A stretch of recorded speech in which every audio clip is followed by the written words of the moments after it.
For the teams of the Southeastern Conference, Atlanta, Georgia is always on their mind. For them, this is Titletown. And today, the eyes of the college football world will be on the Georgia Dome as the silver anniversary SEC championship game is celebrated and decided. The conference first played football in 1933, and that inaugural season kicked off with a simple goal, but a grand vision: to become the measuring stick for all of college football.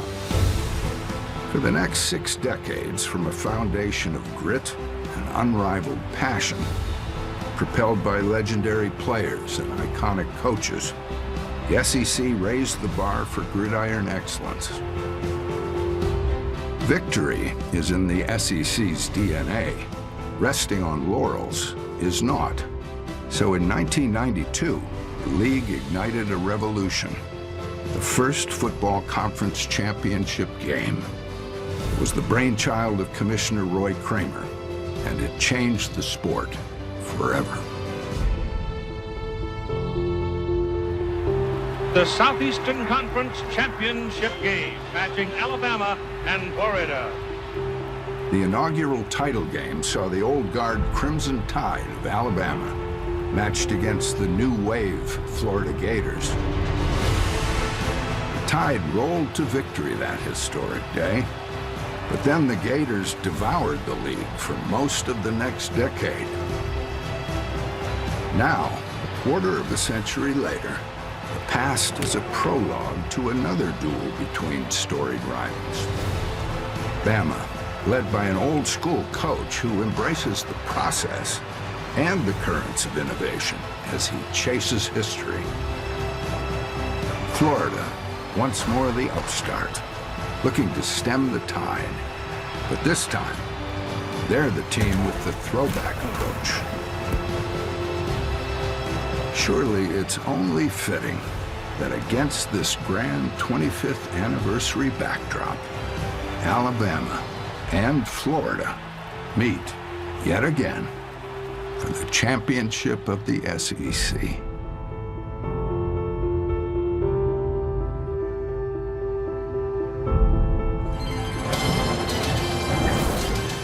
It's the SEC Championship game on CBS, presented by Dr. Pepper.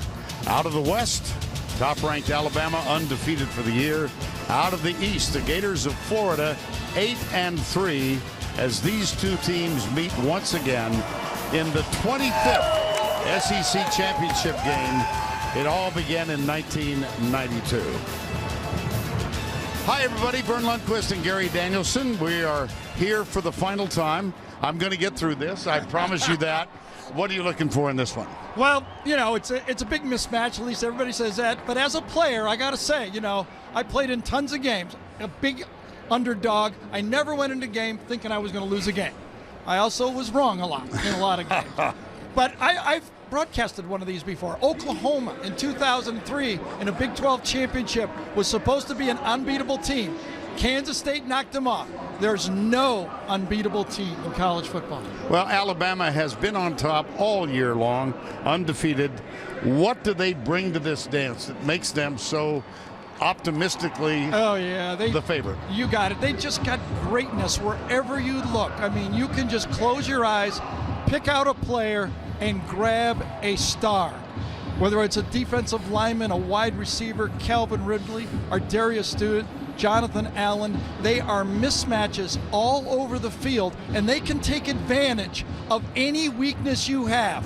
But you know, the surprise of the team, we've talked about it all year, it's just amazing to come into this game a year ago. Jalen Hurts was watching this game on TV. He comes and he's the starting quarterback for a defending national championship. Quite a feat. I remember that K-State-Oklahoma game. You were there.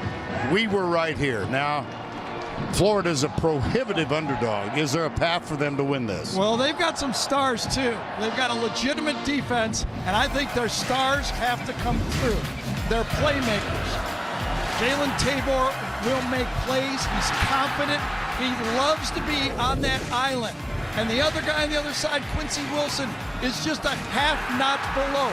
Two guys that allow the Florida defense to lock that box with 8 guys, but they've got their leader back. Jared Davis is the guy who calls the signals. Not only does he improve his spot, but he makes everybody else on that defense better. That's the path that Florida defense has to make it a tight football game.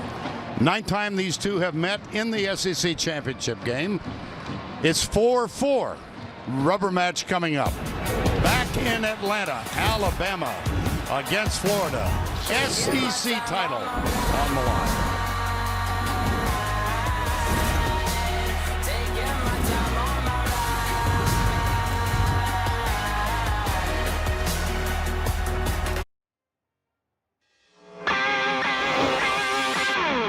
Now it's kicking in, pure adrenaline.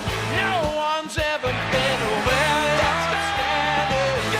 Title for the Pride Gators and the tackle line. Time to sing your sway. It's the 25th anniversary of the SEC Championship. Alabama and Florida play for the title on CBS. Pure adrenaline. First on the field moments ago, the Alabama Crimson Tide prohibited favorites in this game. And not much thereafter, here come the orange-clad Gators of Florida.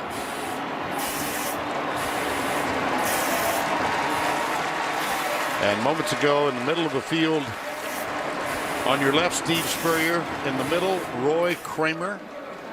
And on the right, Gene Stallings. All three. This idea was the concept of Commissioner Roy Kramer. Spurrier coached Florida. Stallings coached Alabama. 1992. And also moments ago, Nick Saban with Allie LaForce. Coach, your quarterback, Jalen Hurts, continues to rise to the occasion, and now he faces one of the best defenses in the country. What's the biggest challenge this Florida defense poses for your team? Well, you know, they just got really good players. They got good players up front. They got really good linebackers. They got great team speed on defense. They can cover in the secondary.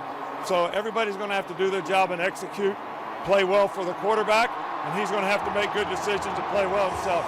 Your defense hasn't allowed an offensive touchdown in over a month. How can they continue that dominance today? I think we got to win on the line of scrimmage, not give up explosive plays. Everybody's got to do their job and got to play together as a group. Thank you, Coach. Good luck. Vern, I think Nick has been worried all week about would Alabama's team be ready for the game. I think last year's game and the way Florida handled it so strongly with their defense helps his team focus on this football game.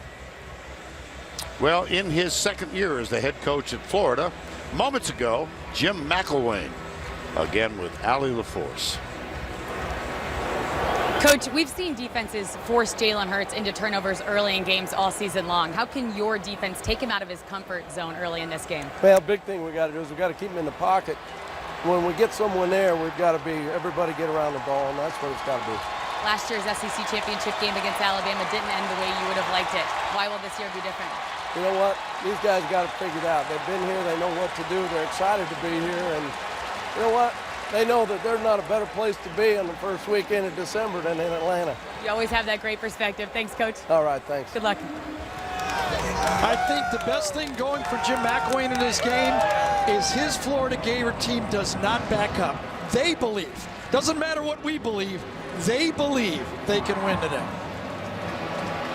Alabama won the toss, deferred, so Florida will get the ball to open the game. Series tied at 4-4. These two teams played in the first two games, Legion Field in Birmingham.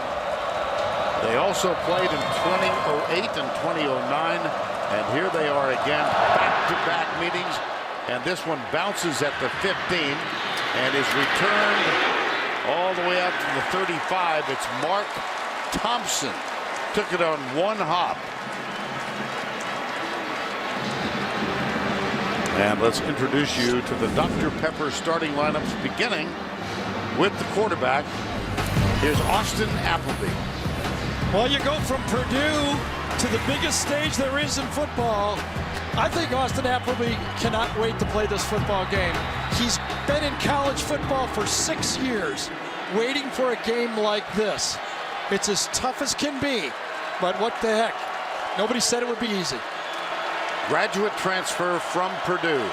Callaway in motion, sets up behind Appleby. And off. Oh boy, welcome to Reuben Foster and Minkah Fitzpatrick.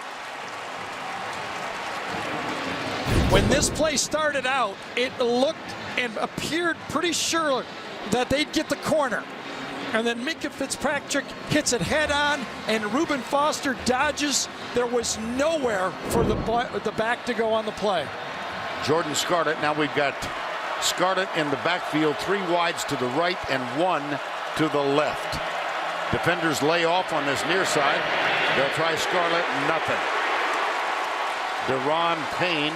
Let's introduce you to the remainder of the Gator offense. It is a patchwork offensive line with Harkless at left guard and Jordan and a sophomore.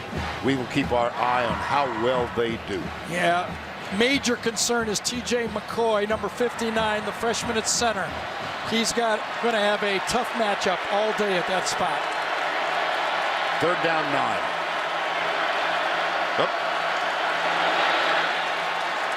Looked like Tyree Cleveland, the freshman. False start on the offense, number 89.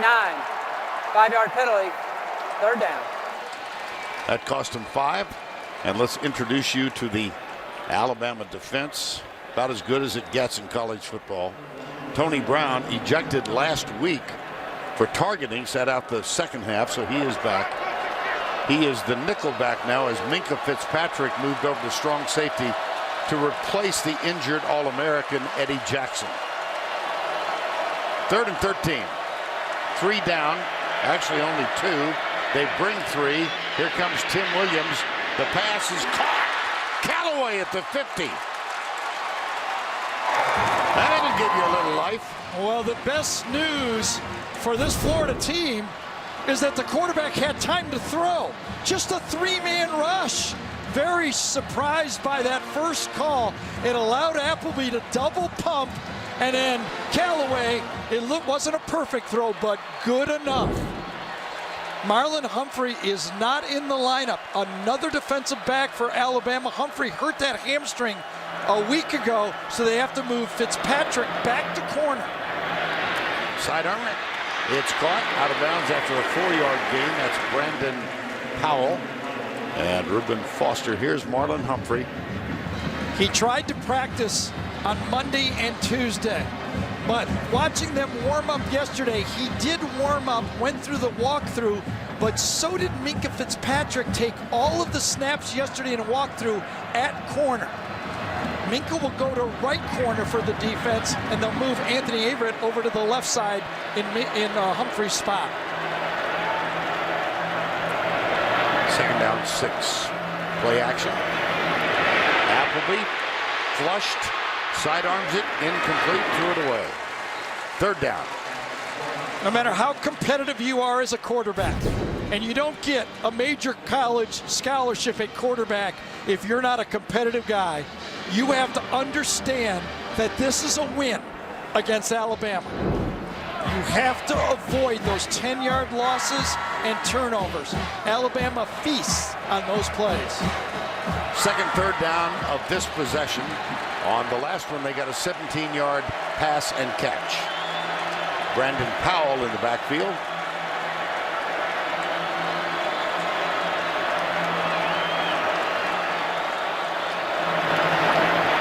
Delayed pressure, Ronnie Harrison. But it's caught. Brandon Powell again.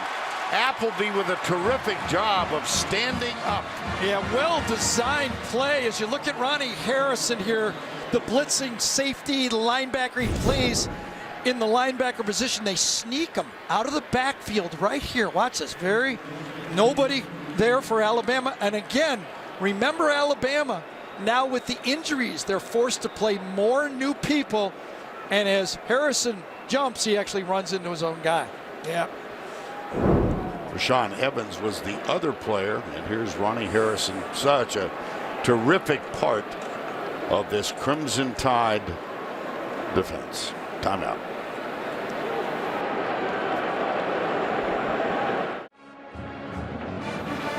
See Ronnie Harrison, number 15, right in the middle of that bunch. He was able to trot off unassisted. Alabama has blitzed a couple times. They've gone three-man rush once, and Florida has handled it. Of course, that safety position, if Ronnie Harrison can't go, is already stressed without Eddie Jackson right there in the ball cap. And Gary, it is Hoodie Jones, number 6, who's on the field. Appleby, first down 10, 2 third down conversions. 2 wide to the left, 2 in the right.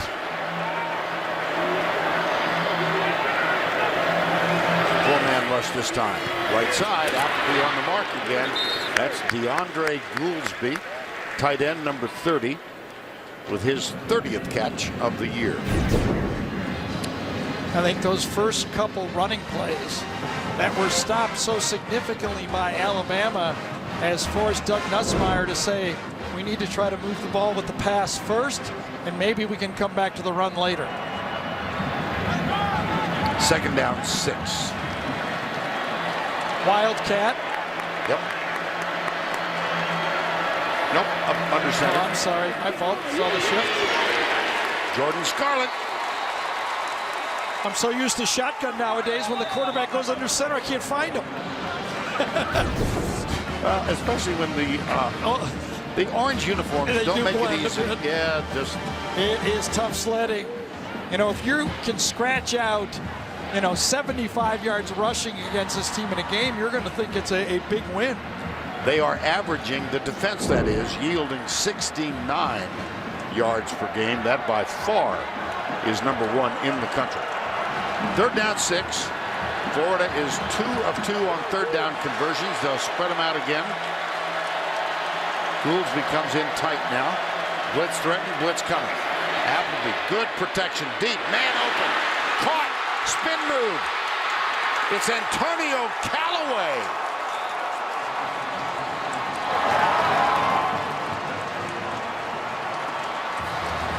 You cannot have any better news than this for Florida. Watch them handle the cross blitz perfectly. Look at that pocket. To have time like that against this Alabama pass rush that brought 5 that time. Remember, LSU sacked Florida 7 times in that football game. First and goal. Not allowed a touchdown since they played A&M. Play action. Appleby caught. Antonio Callaway, Florida takes the lead. That is the first touchdown allowed since the game against Texas A&M by Alabama. Well, Appleby has been tremendous. Antonio Callaway showed the type of athlete he is, but I think the story of this first drive is that Malign replaced injured offensive line. What a start for those guys. Eddie Pinheiro will attempt the extra point. He's perfect on the year, 27 of 27. Johnny Townsend is the holder. 3 third down conversions in the drive. Well, they give a little ball fake inside, but the outside matchup, one-on-one, oh, nice patience by Callaway. He comes off, stalls, allows the quarterback time to hit him, and what a route against Minkah Fitzpatrick. That is precision. 64 yards, 10 plays. Appleby, 6 of 7 en route to the touchdown. This SEC Championship Diamond Moment is presented by Jared the Galleria of Jewelry. 1992 was the year, and Birmingham's Legion Field the location for the first ever SEC Championship game. The Tide would secure that first title with a dramatic pick six by Antonio Langham with just over 3 minutes remaining in the game. Alabama would capture their second title in 1999, and beginning a decade later, Nick Saban would lead the Tide to 4 more championship game victories. Antonio Callaway with 3 catches, 46 yards, touchdown on 1st and goal. What a start. Just a dream-like start for the Florida Gators. Eddie Pinheiro will kick off. Ardarius Stewart is one of the 2 deep men, and Gary Dieter. So you've got 13 and 11 back, and this one will go deep through the end zone.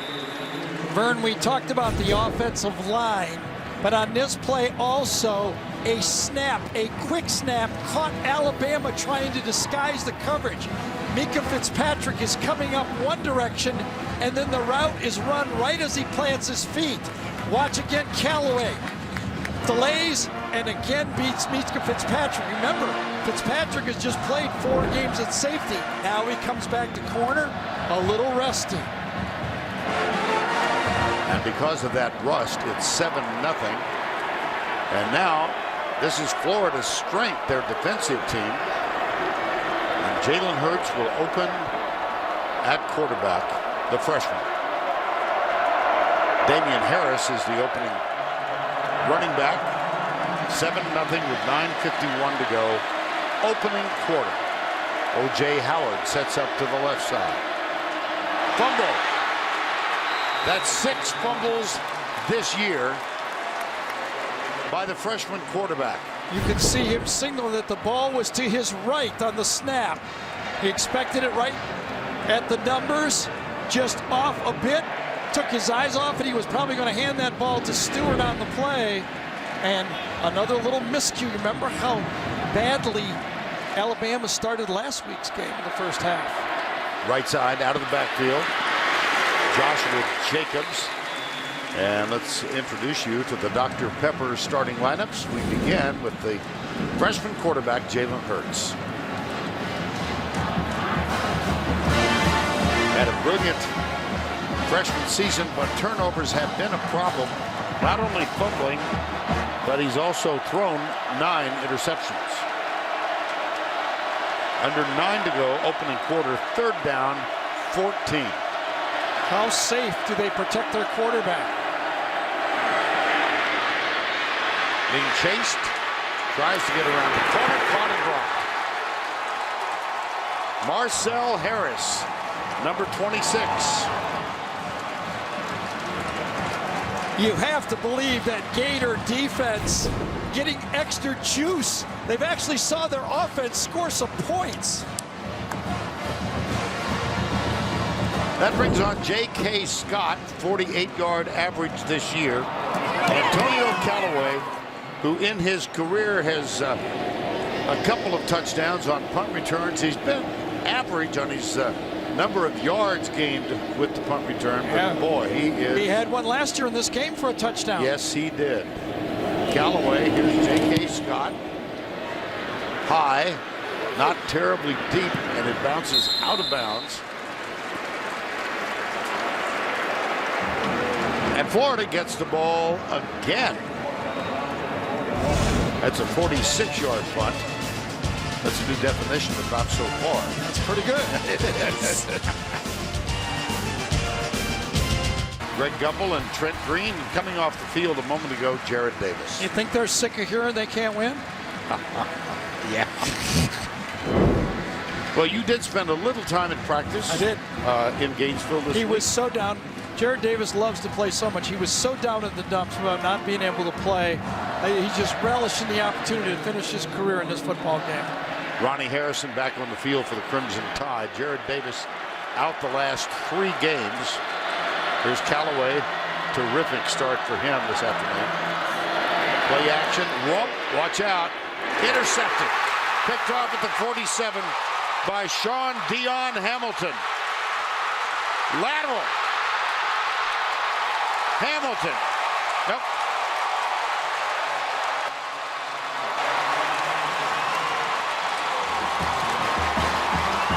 Ryan Anderson was coming after him.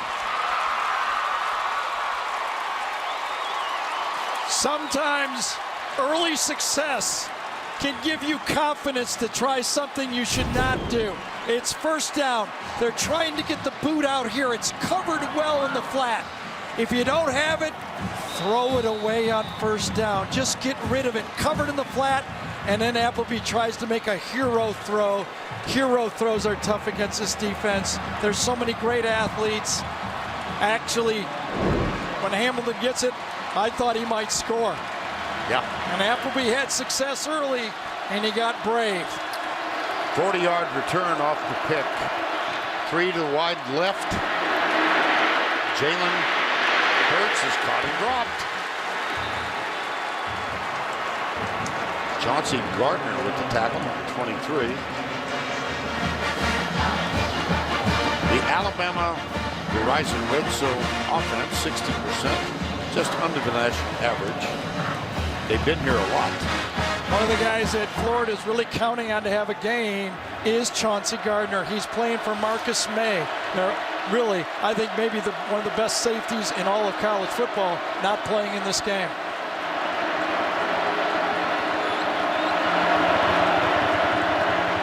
Second and 11. Hurts lobs it left side over the head of Calvin Ridley. Well, same move that Antonio Callaway tried to do. You can get open early or you can get open late.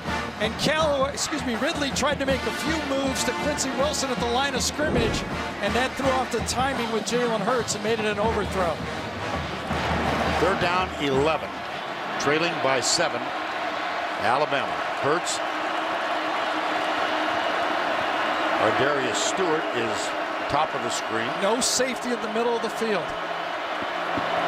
Oh, nice disguise. Now they sneak back. Hurts fires it incomplete. Fourth down. Joey Ivy with the pressure that time, number 91. Keep your camera on Jared Davis when he goes to the bench. If there's another blackboard, he may break another one.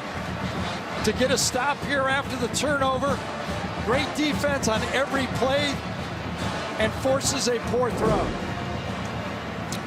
That brings on Adam Griffith on the right hash mark. Griffith for the season is 17 of 23. Cooper Bateman is the holder.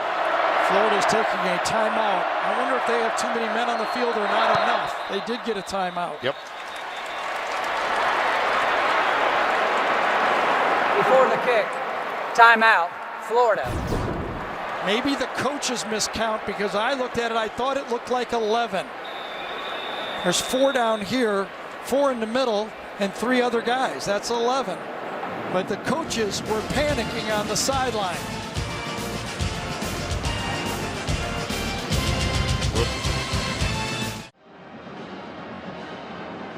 Get the CBS Sports app for inside access to Alabama, Florida, or your favorite team. From signing day to game day, you'll get instant coverage of every moment from every angle.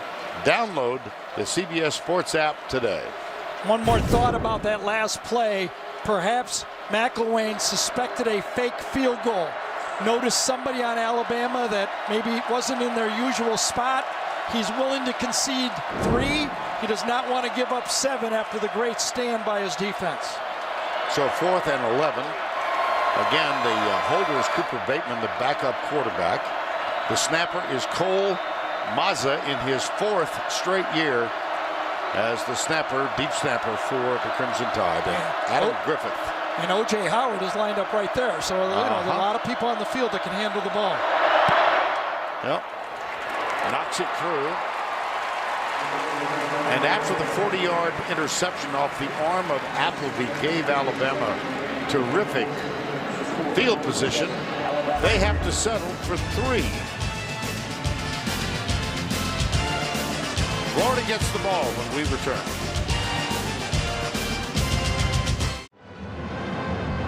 .6:58 to go opening quarter, 7-3 Florida. They went 64 yards on their opening possession. Austin Appleby 6 of 7 on that drive. He then turned around and threw a 40-yard pick. Yeah. You start feeling like, you're an all-pro quarterback back there. And it also took great field position away from that Florida football team that they had earned so well with their defensive stand just on that first down play.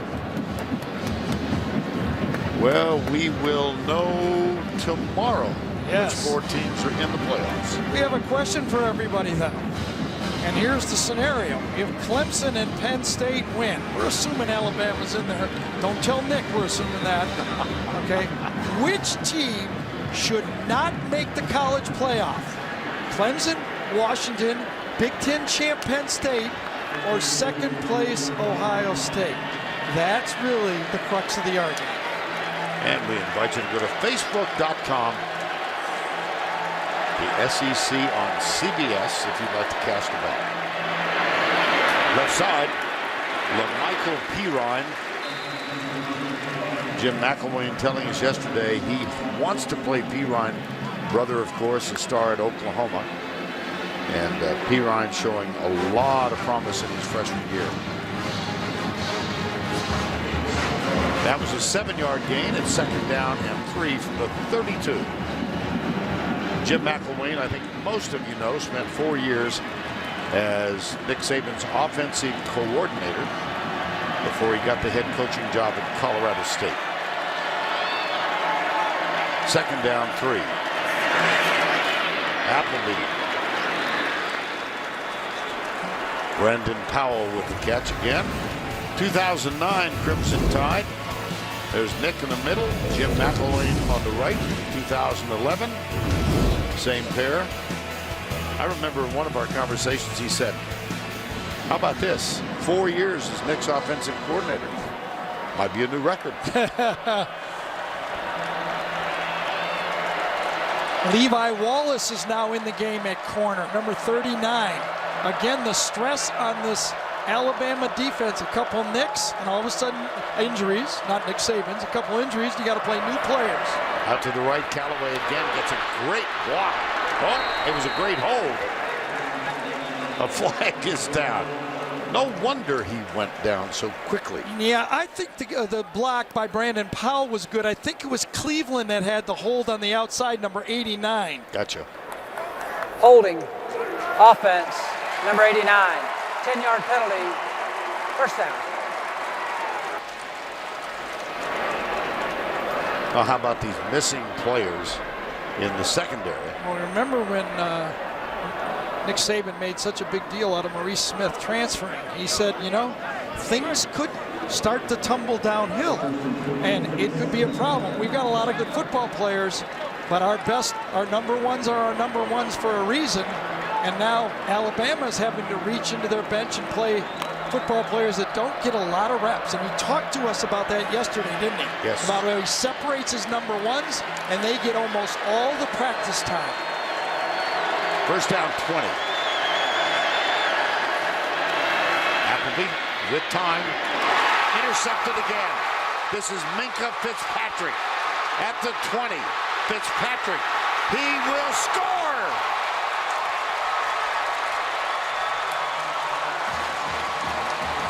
That is the 10th defensive touchdown this year. It's the 2nd pick for TD by Minkah Fitzpatrick.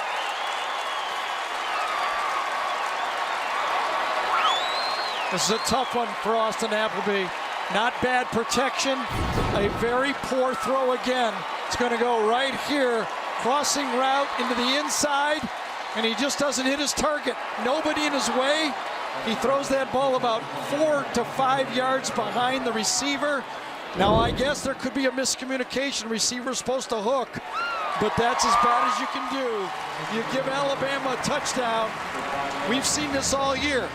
Cannot give Alabama knots, right? N-O-T-S. Eddie Jackson at Minkah Fitzpatrick. His previous interception for a return was 100 yards. That one goes on the tote board for 44 yards out.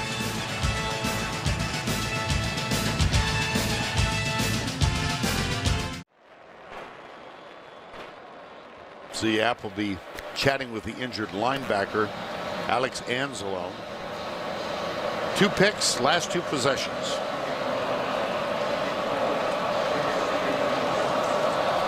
Adam Griffith kicks it deep, quite deep. Touchback. Let's call it a miscommunication, because you can't get a better look than this. As we run this play, watch the vision that Appleby will have on this, clear. And as he lets it go, he thinks the receiver's going to stop right there. Callaway continues, and it costs Florida 7 points. When have you ever seen this? Well, I bet it's happened. But Alabama does not have a first down, and they have 10 points. Knots. Non-offensive touchdowns, 5 interceptions, 5 fumbles, 3 punt returns. So 10 defensive knots. You came up with that acronym. No, you didn't? Read it somewhere. Really? Stole it. I steal everything. First down 10.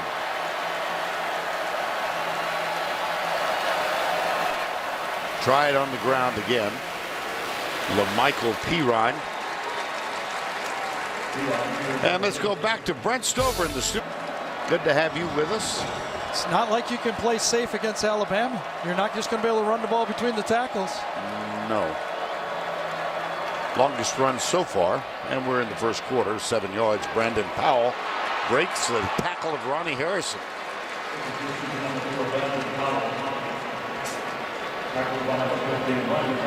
Powell has been a major weapon early in this game. He and Callaway.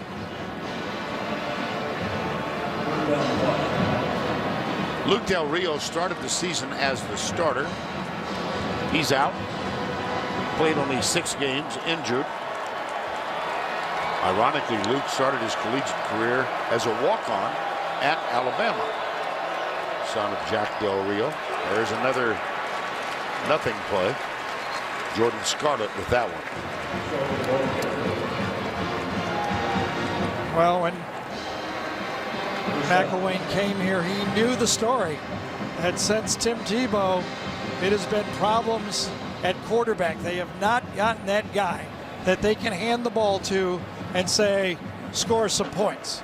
And as we saw Steve Spurrier trot out there with that first, championship for Florida, Gator fans are not used to this. That's right.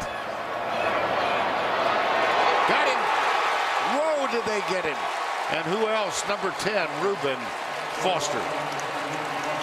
Arguably the best linebacker in college football. Well, Gators are looking for a big play. Reuben Foster makes it, but watch the secondary. There's nothing open deep. There's no one to throw the ball to. You try the flea flicker, you try to make a big play, and obviously now you got 2nd and long. 3rd sack for Foster this year, but more significantly, that's his 10.5 tackle for loss. 2nd and 22. Try the sweep to the left. Ouch. Jordan Scarlett. Dalvin Tomlinson, number 54. And a little conversation, helmet-to-helmet meeting there. 3rd and 20.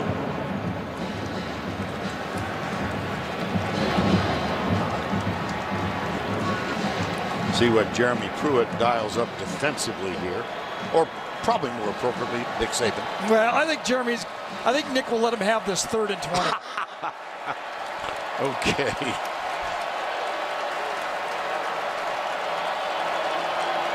Two minutes to go, first quarter. 10-7, Alabama. Ooh, that was close. Yes, it was. Brandon Powell, under extreme pressure, they threw it away. 4th down. That snap almost hit Brandon Powell as he was going in motion. Tim Williams, Rashawn Evans got in there to mess it up. Just as that ball, look how close. Oh. Man, they want to create problems with the motion, but I don't think anybody wants it that close. And inside, Florida was lucky they didn't get called with a holding play call on that offensive line. Just a toss away by Appleby. Johnny Townsend on the punt. And Trayvon Diggs is, got it! got it! Touchdown, Alabama! Josh Jacobs. Make it Derek Gore with the block. You got it. Good eye from the booth. Derek Gore, number 27, comes off the edge and makes the play. We had a blocked punt last year that resulted in a safety for Alabama. They do about the same look. Instead of it being Minkah Fitzpatrick, it's Derek Gore. That is a special teams touchdown. And Griffith, that's blocked. You can return this. He's got help. He's got more help. He's got a convoy. No flag on that play. How about that? David Reese, the linebacker, heads into the tunnel.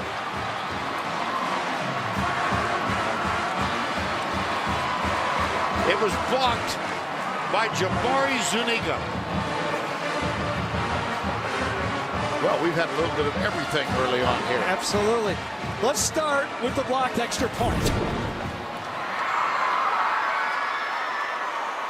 Right through the middle. What a breakdown for the Alabama football team. Zuniga makes himself skinny and gets in there and almost took it right off the tee.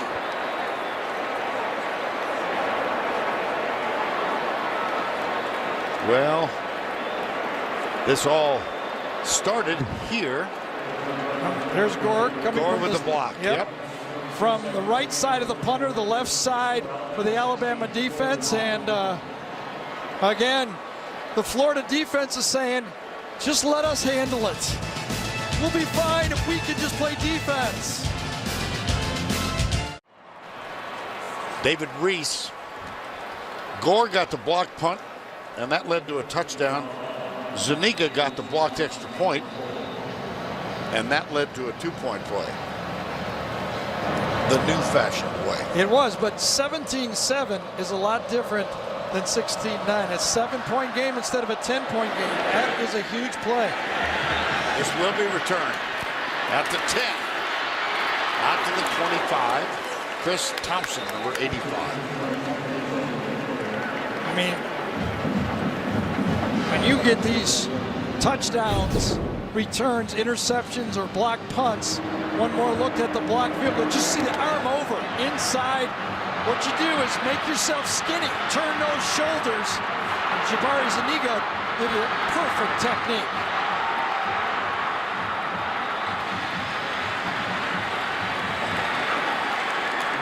That is defined as a blocked point after touchdown conversion. Right, on the touchdown, Michael said field goal, meant extra point.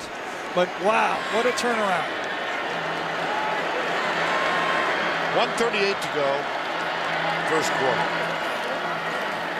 Appleby Powell, Brandon Powell with the catch. I mean, you'd like to criticize the Alabama offense. They've had 2 3-and-outs. I get it. But they haven't had many chances. They're scoring on defense. They have to give the ball back all the time. Them's the rules. And let's check in with Allie LaForce. Hey, Vern and Gary, Adam Griffith snuck into the tent pretty quickly, but I did see him holding his shoulder. It appears that he had a shoulder injury. They're checking it out in the tent now, and as soon as I know more, I'll let you know. Second down here. Thank you, Allie. 16-9. That's Powell in motion again. Appleby keeps it and falls short of the first down. Ronnie Harris with the tackle. Well, that's the great skills of the Alabama football team. Looks like a big play. Ronnie Harrison comes up and says, all right, you fooled us. You gained 5 yards. Now it's 3rd and short. Final 45 seconds, first quarter. Florida jumped out to a 7-0 lead. Alabama got a field goal to make it 7-3. There's the snap. They'll test the middle, and they will not get the first down. As that's a gang tackle. Deshaun Hand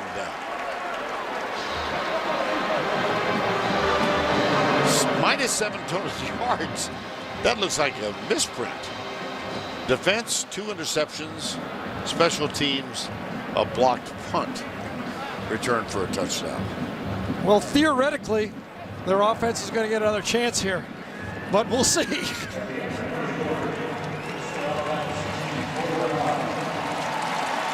End of the first. Surprising score, 16-9. We'll return to Atlanta with this message and a word from your local station.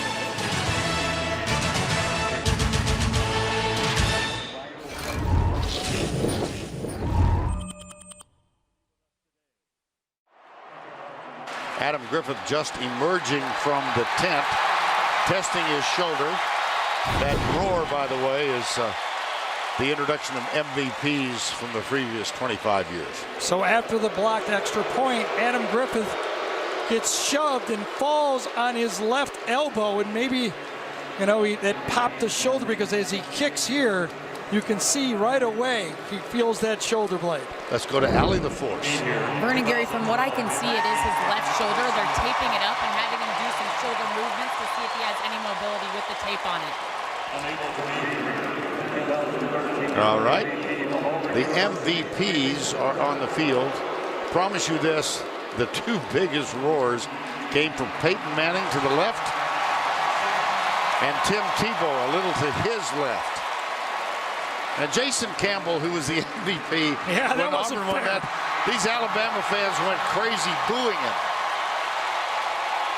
Familiar with that a little bit? Well, there was Greg McElroy was down there, Danny Werfel was down there, so there were a few others.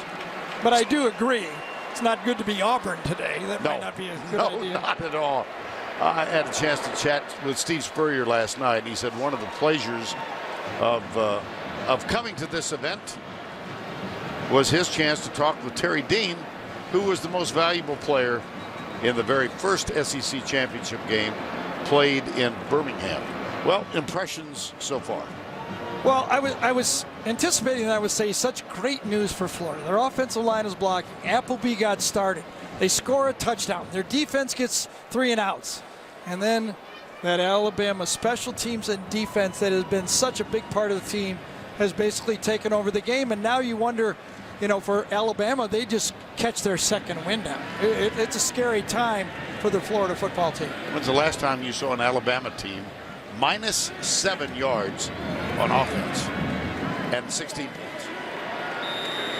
Nothing to do. No, they struggled early against Ole Miss when they fell behind, but they have so many different ways of scoring.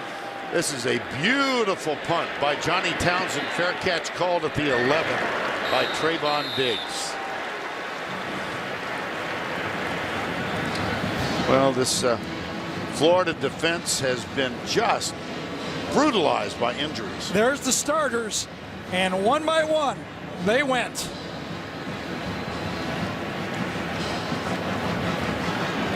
Starter after starter, players having to come in. Few of them have come back, but all year to lose 7 different starters, that's quite a lot of juggling for Jeff Collins, defensive coordinator. 16-9. Jalen Hurts with 1 fumble thus far. Bradley Bozeman over the football, and now time has been called by the officials. You know, one of the staples of Lane Kiffin early in a game is trying to get wide and soften up the defense. When we start to see those jet sweeps and those pitches and those wide receiver screens to try to soften up that Florida defense. Damian Harris is the running back.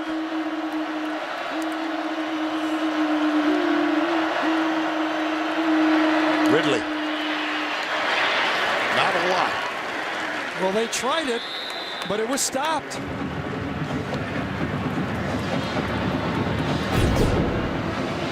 I think Kylan Johnson, number 28, no, to the outside that time.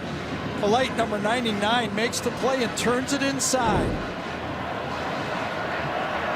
2nd down, 7 after the gain of 3. I can can tell you for sure, they practiced the jet sweep a lot on Wednesday when I was there for practice. Harris gets around the corner, breaks the tackle, and has a first down for Alabama. Well, great penetration early by Florida, but no tackle. And then I thought Taven Bryan, number 93, had a chance for it, but then Harris does his job. What a great runner he is.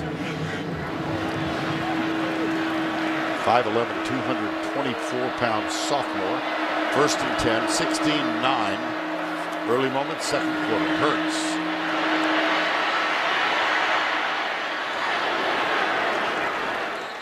Well, wide. He might be strong away.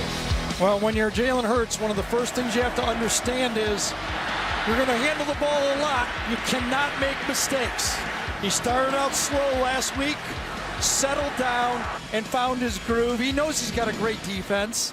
He knows if he can hang on to the ball, settle down, get the offense going, there's plenty of time left. He's got such a great demeanor. It's maybe the strength of his game. His calmness is extraordinary. Yes. Second and 10. Harris, oh boy, up high. Jabari Zuniga, ouch. Yep, that's going to be 15 yards, face mask on this play, and that's why Damien Harris was stressed. Watch, grabs a hold of him. Oh, that is a bad one. Brother. Personal foul, face mask on the defense, number 92. 15-yard penalty, first down. Well, let's just understand, when you're one of those defensive linemen, you're fighting off those big guys up front. You're sticking your arms out. You're just trying to make plays. You're grabbing anything you can. And that time, it was a bad one. Immediately checked out on the field, and now Damien Harris will trot to the Alabama sideline. Joshua Jacobs, who recovered the block punt in the air and scored the touchdown. It's first down after the penalty at the 39-yard line.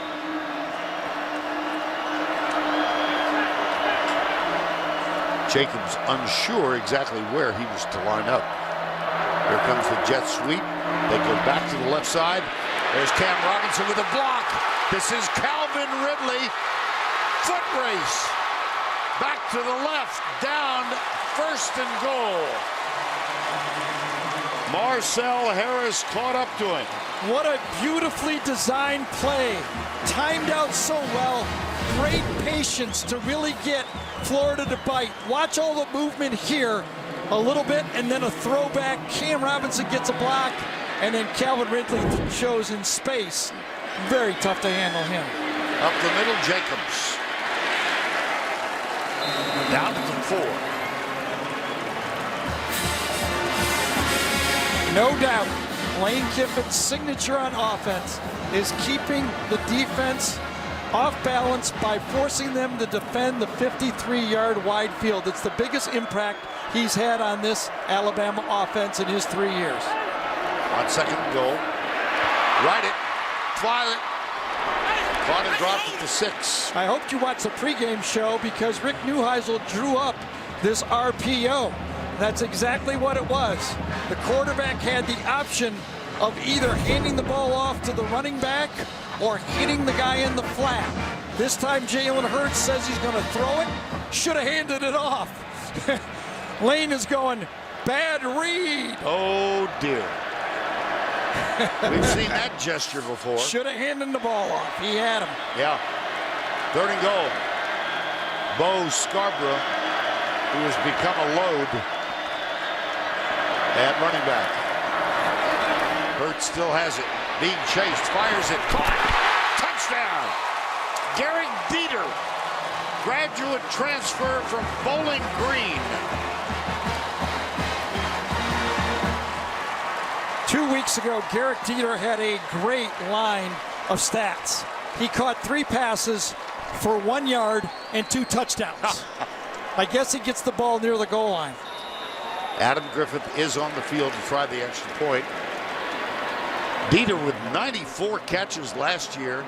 His last year at Bowling Green.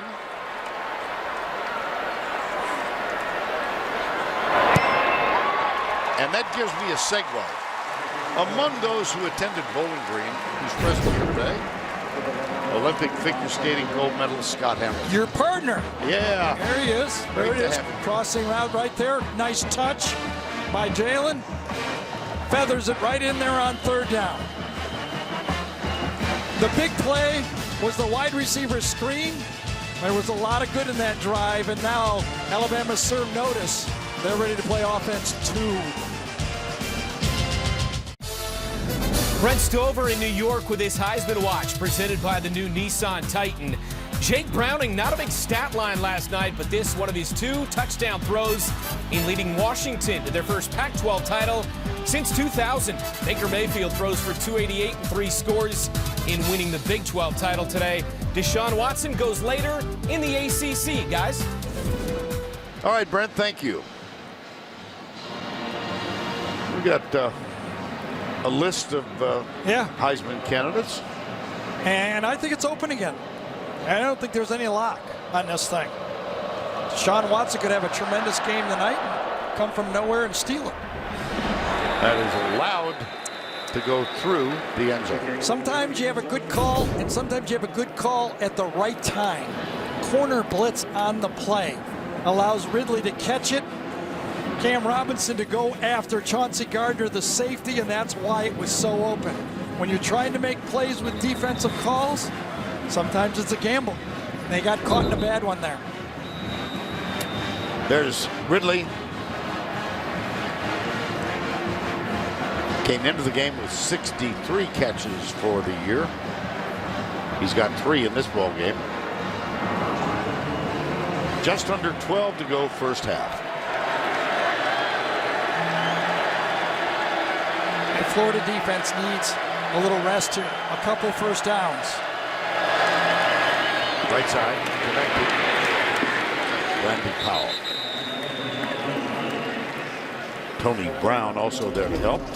Well, let's introduce the Duck in the first half. The Aflac trivia question. Since 1950, which 2 teams were ranked number 1 from start to finish? Nick Saban. We rehearsed that yesterday. I got 1. Yeah, you did. Right. I can't remember that far back. Did I get 1? I don't think so either. Another running play that garners not much. Scarlett was a ball carrier. Speaking of number 1, this incredible run by Nick Saban building this team, and at some point in every year, his team had been ranked number 1. I don't know if this will ever be duplicated. Of course, his first year here, or rather in Tuscaloosa, was in 2007. And among the lowlights that year, they were defeated at home by Louisiana Monroe. They haven't looked back much since the second season. Callaway goes right and is introduced to Anthony Averett. Anthony Averett did a great job. He took on the blocker with his hands. He was patient on the edge. He knows he's got Callaway coming at him. He holds, and then he bounces out and makes the tackle. Great defense. So Johnny Townsend is back on the field. His last time out was a 55-yard punt. Trayvon Diggs is back. And seeing Diggs back there is another reminder that Eddie Jackson was the punt returner before he got injured, and Florida uses its second timeout. Jim McElwain not happy. Time call. From musical guest Bruno Mars, The Weeknd, and Lady Gaga. Could you delay your cruise until after the fashion show? No. No. No. That's a no. That's an emphatic no. There we go. Trayvon Diggs is back again. Johnny Townsend back to punt. Not sure if Jim McElwain saw 10 guys out there, but he called timeout and wants to get this punt correct. It's a fake. It is a fake. Townsend in trouble. Thank you very much. Anthony Jennings, number 33. Pretty dangerous strategy. He's been aggressive all day, trying to find a way to put pressure on Alabama.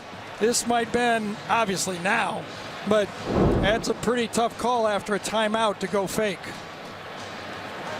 You had to believe in that huddle. Yeah. Alabama reminded that defense that, hey, make sure he punts it. Actually, it was dropped on the play.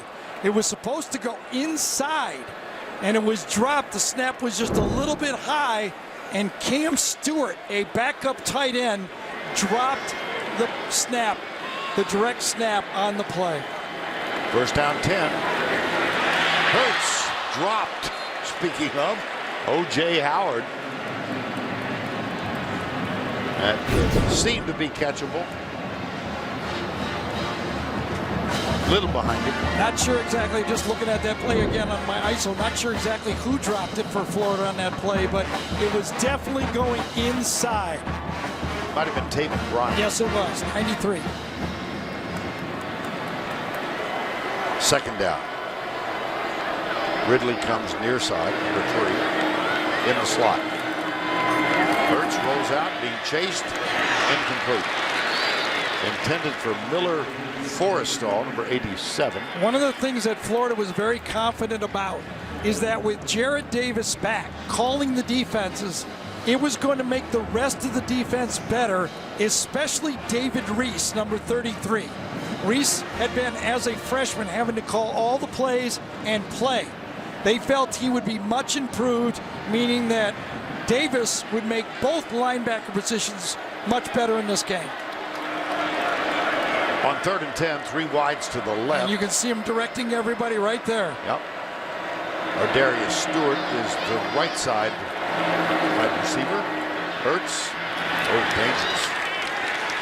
Intended for Josh Jacobs. And the Dr. Pepper statistical leaders. Hurts now 5 of 10. 1 touchdown, 1 fumble. Harris, 9-yard run. Calvin Ridley, 3 catches so far. It's going to be Adam Griffin again. You know, another problem that watching Adam Griffith in warm-ups, he was having trouble slipping. He changed shoes 3 times, his left shoe, and settled on the one with the orange stripe. Kick is up, the kick is left, and is it good? No, it is not. How about that? You can lose your confidence in warm-ups. And then he got hit, and right now he does not feel good about his game. And keep in mind, he had an extra point blocked and returned for 2 points by Florida. Beautiful overhead view of downtown Atlanta. Ferris wheel to the left, and it's a good time to cue the duck back. 1950, which 2 teams were ranked number 1 from start to finish? Gary did get one of the 2, as he has reminded me. Doesn't count, does it? Florida State in '99, Southern Cal in 2004. Well, let's see if Doug Nussmeier can go back against his old coach. He was the offensive coordinator here for Alabama, as well as Jim McElwain, and get Antonio Callaway back in the game. One of the goals was to get a few 50-50 balls downfield. Do you try to throw one and just let your best athlete make a play deep? He's in the slot. Appleby looking right the whole time and completes it to Keontae Lewis. Well, Antonio Callaway is their best athlete. When the quarterback can find him, he's quite a weapon. Again, when you have struggling quarterback play, it affects your stars. And in this case, Callaway has not broke out and had the season maybe he expected. Well, and after that first drive, the quick start, he hasn't been much of a factor since then. And of course, Appleby has thrown 2 interceptions, 1 return for a touchdown. Minkah Fitzpatrick. pressure from the backside. Intercepted. Oh, no, he dropped it. He dropped it. Ronnie Harrison. Yeah, they tried to fake the quick screen to the outside. And as Austin Appleby hung and hung and hung, you can see the safety make the play. Watch the quick screen to the outside, and then Ronnie Harrison is the guy who retreats to the middle, reads the ball, comes across, and almost makes another pick. How would you like to have to read that one? You're looking to your left, and the safety was just outside your right, comes all the way across the field. 3rd down 4.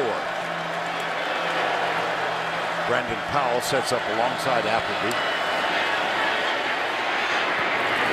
Incomplete. Ronnie Harrison again knocks it away from Brandon Powell. Not only does Ronnie Harrison come into the box to play almost another linebacker as a strong safety, he retreats to free safety and makes a play, and now he matches up on a small, quick running back and makes another play. And you know, so far, they have not had that feeding frenzy on the quarterback. Tim Williams got there and made sure he held on. He didn't want a penalty. Good play by Timmy Williams. Second punt now for Johnny Townsend. And Diggs all the way back to the 10-yard line. Looks for blocking help. He's got it. Trayvon Diggs, watch out, Dietrich. There was a block in the back and no flag thrown. It's another true freshman. Brother of Stephon, who plays for the Minnesota Vikings, waiting his turn to be another star here at Alabama. A deep punt allowed Diggs to get in the open field, and then from there you saw his great skills. It was Garrett Dieter that had the block in the back, but they did not call it. 47-yard return. All right, Brent, thank you. 8:28. Now time to take a look at our Home Depot tools for success. You know, there's all types of tools to finish a job and all different ways to do it. To win a championship, you can do it with a lot of different guys at quarterback. In the past, we've seen the running quarterbacks that win championships. We've seen the pocket guys, Winky, Krenzel, Weiner, McCarron. And then, of course, we've seen the dual threat guys, Ward, Vince Young, Tebow, and Cam Newton. There's a lot of different ways to run an offense, and I think one of the most remarkable things about 3 years here for Lane Kiffin, he's done it with 3 different type of quarterbacks. Or has he ever? First down 10. They hand it to Scarborough, stiff arm. All the way down to the 20. He's going to be ruled out of bounds at the 21. Bo Scarborough came into the second half of last week's game and gave that power look to this Alabama offense. Kind of reminds me of the guys in the past that used to run that tailback position. Doak Walker. Doak Walker. That was quick. Derrick Henry. Oh, yeah, well, yeah, Doak was 5'10", 165. Right. Any moment I can drop his name, and I do. Yeah, Derrick Henry would be a little more appropriate comparison. Well, as they were coming out of the field, I was thinking, okay, what does Lane do? And if I'm wondering, you know, Florida's wondering, is he going to go play action? Is he going to go RPOs? Or is he going to slam you with the big back? Forrestal goes left, and Scarborough to the 5-yard line. They're going to slam you with the big back. And that's what I talk about this Alabama team, is why they're so unique. They can beat you in so many different ways. If you have a weakness, they can exploit it. Power one day, pass rush the next, play action pass, or running quarterback. They have the offense and players to do it. Little toss to Scarborough. He tries to cut back and cannot. That's a loss on the play on first down and goal.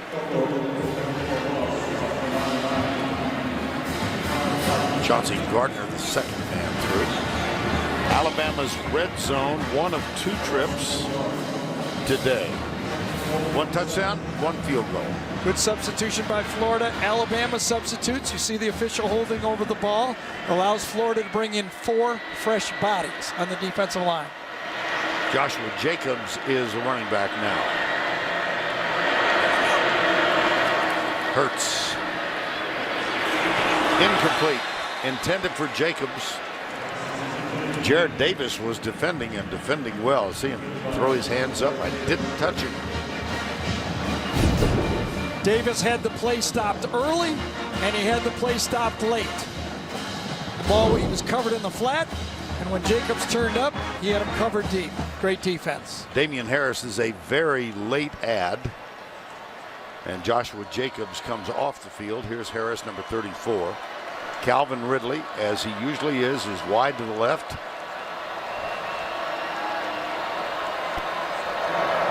Hurts looking left all the way, drills it. Incomplete for Gary Dieter. And it'll be 4th down. Safety from the opposite side almost made this play. Hurts fires it as hard as he can, but Chauncey Gardner comes across from the left side. The quarterback's right, and he comes all the way to the left side to just get his fingers on that ball. Chauncey Gardner, that was a case of being there. He was being there at the right time, at the right spot. That's a groaner. Griffith, 25-yard field goal attempt.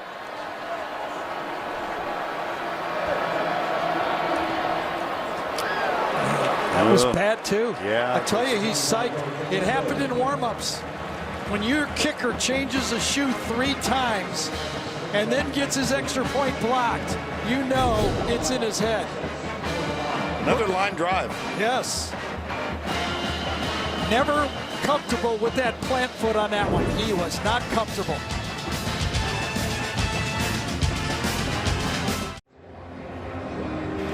Well, this beautiful view as nighttime sets in of downtown Atlanta. This gorgeous city has 3 skylines, one downtown, one in what is called Midtown, and the other, 10 minutes north, Buckhead. We've enjoyed for the last 8 years spending all of the football season here in Atlanta. Time to pack up and go back to Steamboat. Yeah. Chris Thompson, nice return. Let's go back to Adam Griffith. Well, you can tell he just does not feel well. He kicks way behind the ball on this one. Watch how far behind he hits that ball. That thing never went more than 12 yards off the ground. It just skinnied above. It was good, but fortunate, you could tell by his body language, he's not happy. First down 10, Florida now trailing 26-9, 6:20 to go. It just feels like to avoid just a blitzkrieg by Alabama. Down 17, Alabama gets the ball in the second half. How important this drive is. Draw play. Got about 4. That was Jordan Scarlett, his 7th carry in the game. You know, if Florida can wind down 3 or 4 minutes, even get a field goal right here, you got to feel better going in halftime. Jim McElwain grew up in Missoula, Montana. Quarterback at Eastern Washington University, from which university he graduated. 5:44 to go before the break. Appleby back, right side. Whoa. Well, coming up at halftime, this is always fun. It's the Dr. Pepper tuition giveaway. And $100,000 in scholarship funds will go to the person who wins it. Allie LaForce will be down there to help guide the contestants through. That's coming up at halftime. Well, on your right, Appleby hit his first 6 of 7. And Jalen Hurts only 6 of 14. Well, let's see if Timmy Williams or Ryan Anderson can put some pressure from the outside this time. What a spin move on this near side. Pass is intercepted. Tony Brown. That's 3 picks.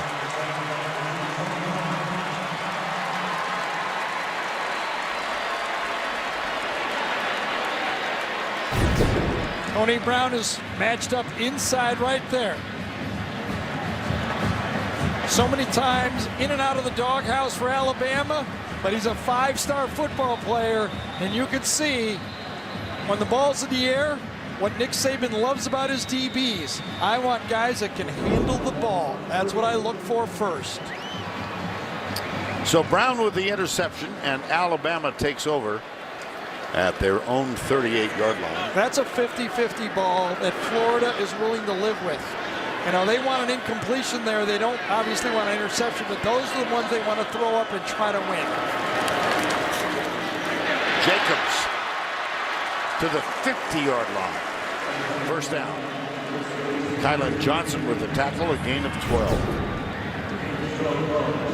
Split zone play, meaning the tight end goes one way, the back goes the other way. You read it. Everybody's just blocking a step to the air. You just find an opening. Same play. Slip. Jacobs. And he got 3 after almost going down in the backfield. Jalen Tabor, number 31. Appleby on the bench.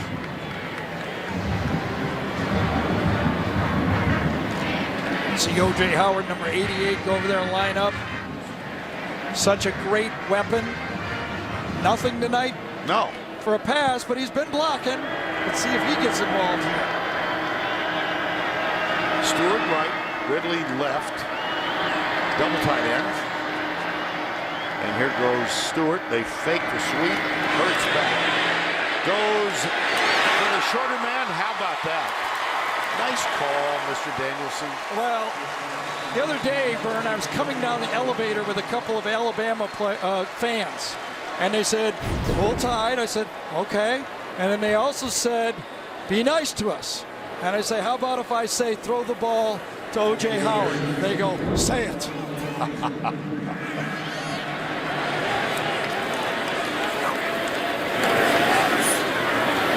Little flip. O.J. Howard. That could be a first and goal. That's the play again off of the split zone. They've been running it early. This time, Jalen Hurts keeps it. O.J. Howard was coming across and blocking on 2 previous plays. This time he slips into the flat for the completion.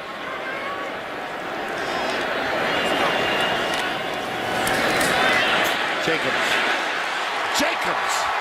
Touchdown, Crimson Tide.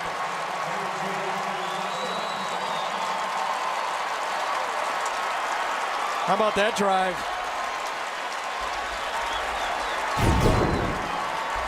Josh Jacobs, a freshman from Tulsa, Oklahoma. So the drive before, they hammered him with Bo Scarborough. This time they brought in Damian Harris for the zone. Then they hit O.J. Howard. Calvin Ridley and Ardarius Stewart are great players. They've been quiet. Yeah. Hale Henschkes, the backup tight end, was one of the blockers then. And so also was Cam Robinson. Jacobs for 6. Alabama is rolling. We're back in Atlanta. You see the Georgia Dome. Last time this game will be played here. And then go to the right, and that is the new facility for next season.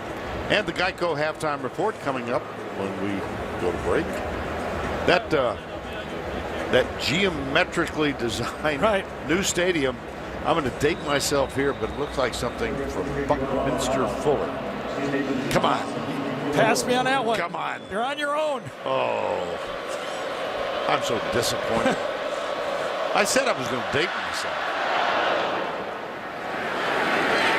He was the innovator of the geodesic dome. Chris Thompson. Nope. Mac Wilson, flag is down.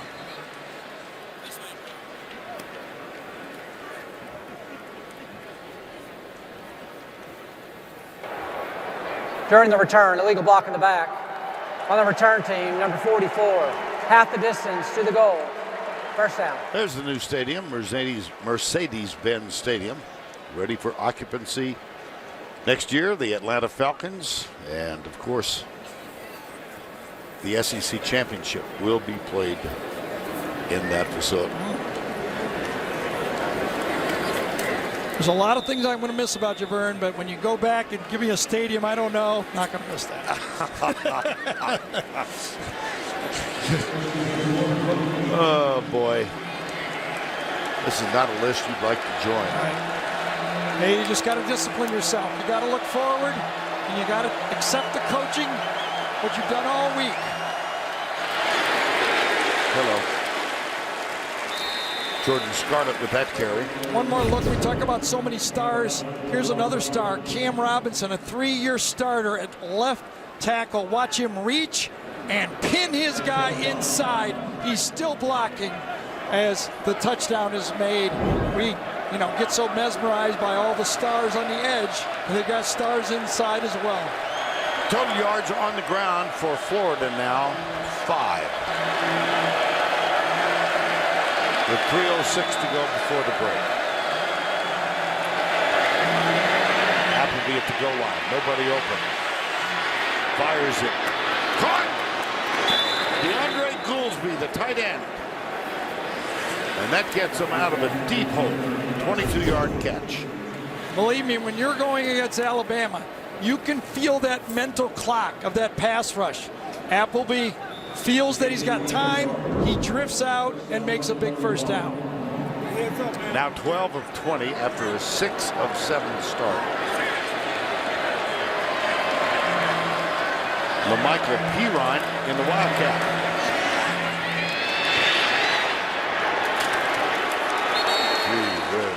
Tim Williams, number 56, the first man there. Minka Fitzpatrick was also adding his talents. Reuben Foster.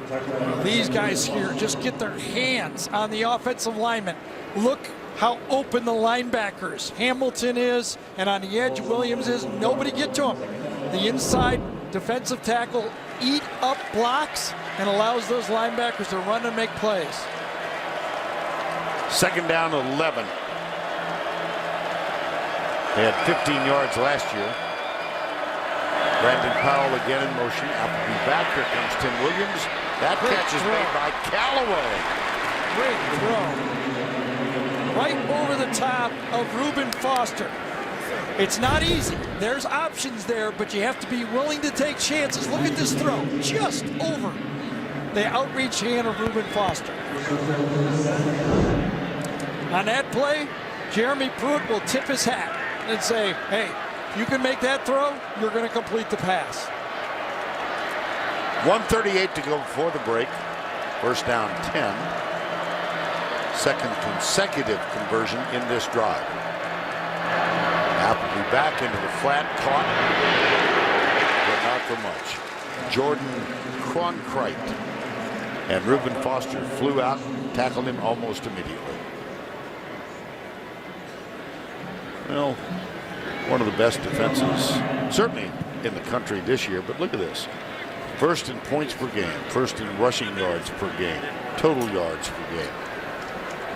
Total yards thus far for Florida, 140, 135 has come through the air.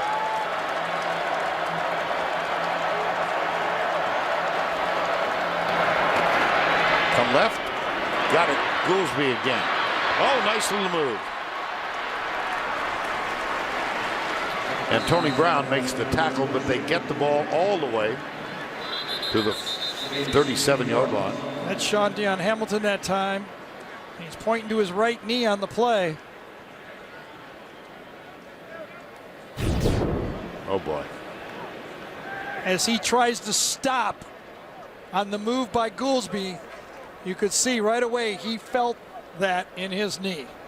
He tried to plant running full speed. Watch when he stops, right there. That's when he feels the shot of pain.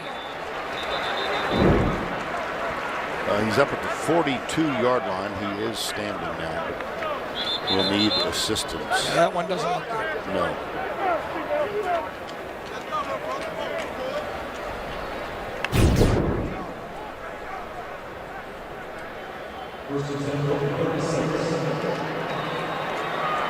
Another defensive injury for the Crimson Tide. First down for 36. Play action. Appleby throws it outside. 1:03 to go before the break. Terrell Hall, he's in obvious pain, is Sean Dion Hamilton.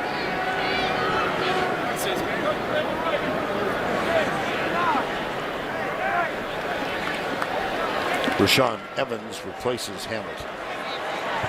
Powell goes wide to the right. 3 receivers out to the right, 1 to the left. 2nd and 10. Powell to the 26. That might be enough to move the chain. Again, good mental clock by Austin.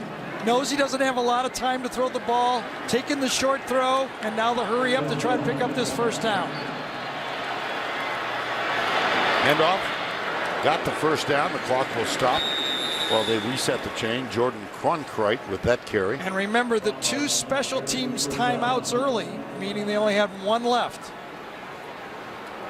36 seconds. Half a minute.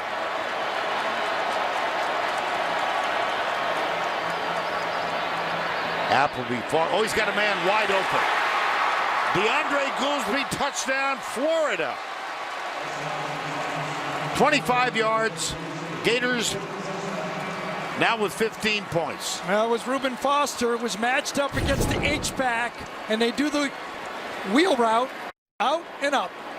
Reuben Foster bites a little too much, puts his eyes in the backfield, does not have the eye discipline, and gets beat for the touchdown. A 92-yard drive. Goolsby now with 4 catches. Eddie Pinheiro, who almost went to Alabama. He did commit at one point and got an in-home visit, and Jim McElwain talked him into coming. You see Nick Saban, there's always a guy that was supposed to have that guy, and he'll find him when he comes to the bench. As Vern said, a great drive.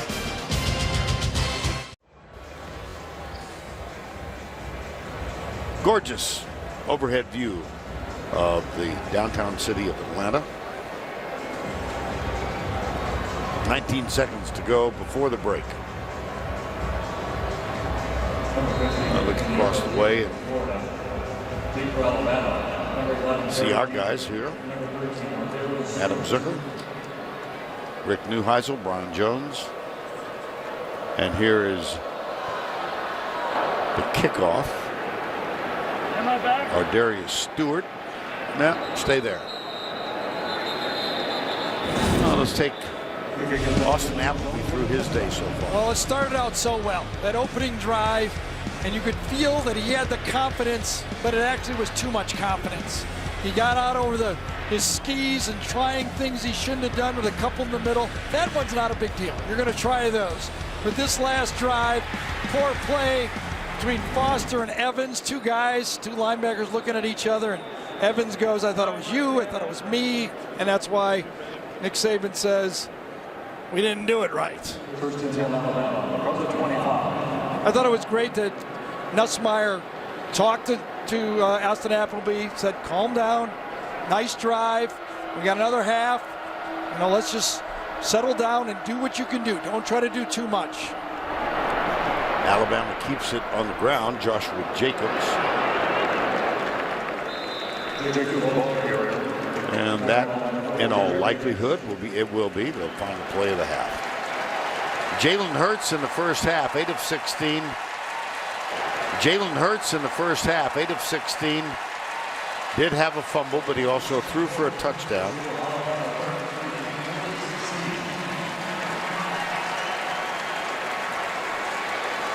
(33-16). Now it's time for Inside Access, presented by AT&T, official sponsor of the SEC.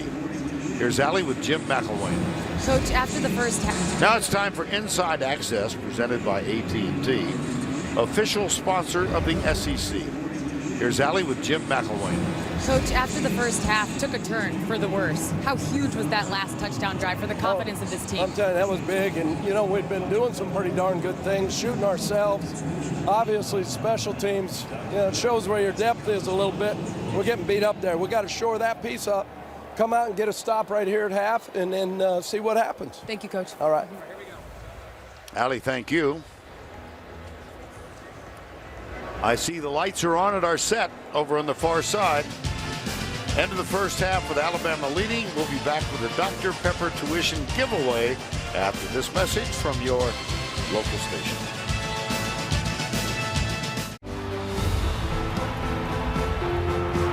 Touchdown, Alabama! Oh, got it! Caught! Touchdown! Jacobs! Touchdown, Crimson Tide! Alabama and Florida meet yet again in the championship of the SEC.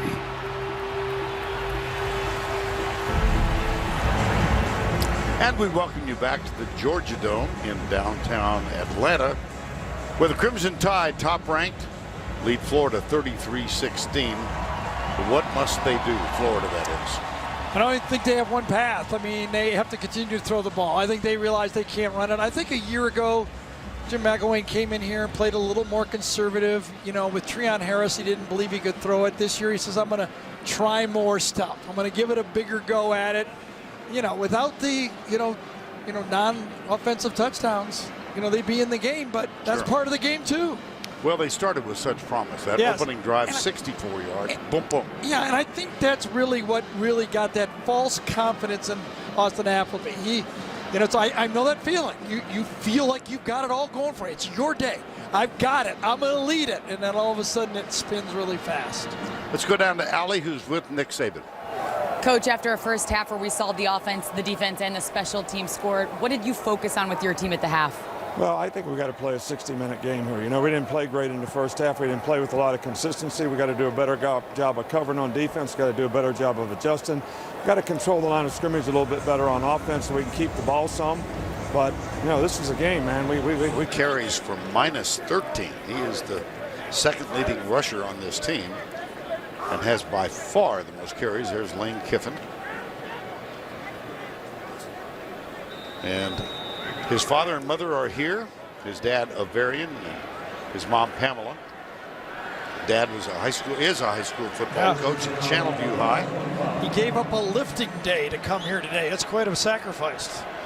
He spends time in the weight room, too. It looks that way, doesn't it? Jalen Hurts was a power lifter in high school. That is a decent record when leading at the half. Saban. Here's Hurts. Ridley. Better to just toss that one away. Yeah. Kylan Johnson with the tackle. Coached by his father at Channelview. That's a suburb of Houston. Enrolled in January of 16. And he played the role of Deshaun Watson on the scout team. He is the first true freshman to start in an SEC championship game. The last true freshman to lead his team to a national title was Jamel Holloway at Oklahoma in the mid-'80s. Here is Damian Harris. Well, you mentioned Houston, and that just reminds Alabama fans that the name that is prominent for that job is three-year offensive coordinator Lane Kiffin. The word is that he will go talk to them. I did talk to him before the game, and Lane's getting good at this. He did not deny it. So I take that as a yes. I would think so, yeah. And it puts an interesting dynamic as Alabama enters this playoff run. Tom Herman, of course, resigned and accepted the job at the University of Texas. 3rd down and 10. Used to be a screen down. Is it anymore? Nope. 4th down. So Jim McElwain told Allie at the end of the first half, first we've got to get a stop. Right. Then we have to tackle better. Then we have to control the line of scrimmage. We have to catch the ball better. We're not covering well. He just about covered everything, didn't he? Yeah. Yeah, he just keeps talking. He did. J.K. Scott is on the punt. Antonio Callaway, ever dangerous at the 30-yard line. This is only the second punt for J.K. Scott. Now a junior from Denver.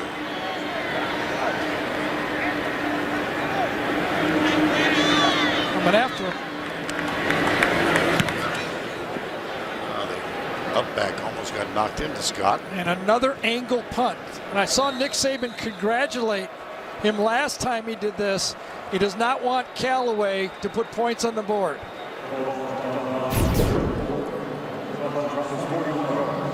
Instead of just rooting it down there as far as he can, he's challenged.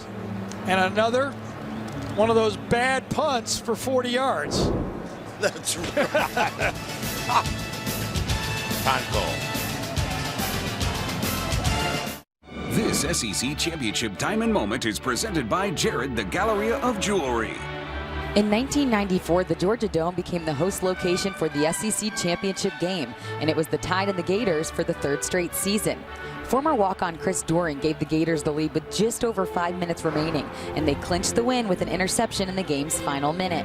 Florida would go on to win 5 championship games in the Steve Spurrier era and would add 2 more with the combination of Tim Tebow and Urban Meyer for a record total of 7 titles. Ninth meeting between these two in the SEC Championship game. First 2 played in Birmingham, 1992 and 1993. They split those 2. And then Florida in 94, again in 99, Alabama won. Number 1 and number 2 in 08 and 09. In 2015, a year ago, Alabama 29, Florida 15. That's remarkably similar to the score we have now, as Florida, having made a defensive stop, takes over. Callaway lines up behind Austin Appleby. Fires it inside. He's got a man out to the 38, Josh Hammond with a catch. Well, Reuben Foster ran it down, but a successful first down play. Get it started. Reuben reads it about as quick as anybody at middle linebacker. He's an All-American middle linebacker, first-round draft pick. Again, I read at the new projected draft, 6 first-round draft choices from this Alabama football team. 2nd and 6. Well, they did break the first tackle. Yeah, Deron Payne this time, number 94, is the guy that just wins inside. Watch him right there. Takes on Ivy, throws him away, and makes the tackle. What a play. Little help from his guys, but it was his play that time.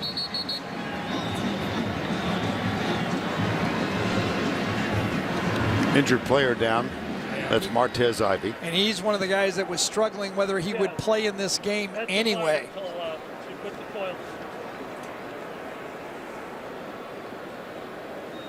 Were you hearing the interrupt though, even though they were coming? Assistant to his feet.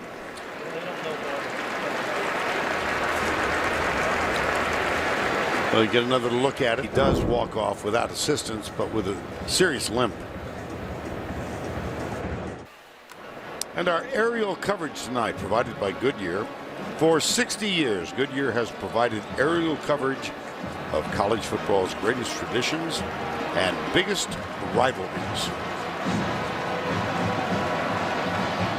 Martez Ivy, the left guard, walking off with that noticeable limp. It's 3rd down. There's a full shift. Powell heads alongside Appleby. Remember, they've been trying to isolate Powell on the outside. Got him again. Yep. Oh, nice play. In and out. Oh, there's the flag. They grabbed him that time. Yeah, Ronnie Harrison. Early in the game, when Harrison made that defended play, when he knocked it down, it was close to having his hand on his hip. And I saw the Florida coaches say it to him, the official, that he had his hand on his hip, Defense, and they got that one. Number 15, that's a spot foul, automatic, first down. And it actually was a good penalty by Ronnie Harrison, because Powell would have been free in the middle of the defense. You just got to live with it. You can't get beat inside, but if you do, it's better to get a penalty. Powell has been the 3rd down back. Here's a note. That is the first penalty of the game against Alabama. Play action into the flat. Caught by Powell. And he gets only a couple of yards. Reuben Foster again. You know, it's interesting for this Florida offense. A year ago in this game, they were 0 for 11 on 3rd down. Now, if you would have told them they would be 5 for 10 on 3rd down against this Alabama defense, they'd say, we're doing really well. Again, the big mistakes have cost them. 2nd down 9. Tony Brown hurries over to the near side, now looks back, and defensive adjustments. Now Brown sneaks inside. Into the flat again, incomplete. Intended for Jordan Cronkrite.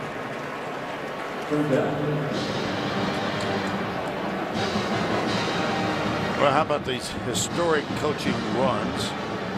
Bear Bryant with 6 titles. See Saban is next, both at LSU and Alabama. Some great names on that list.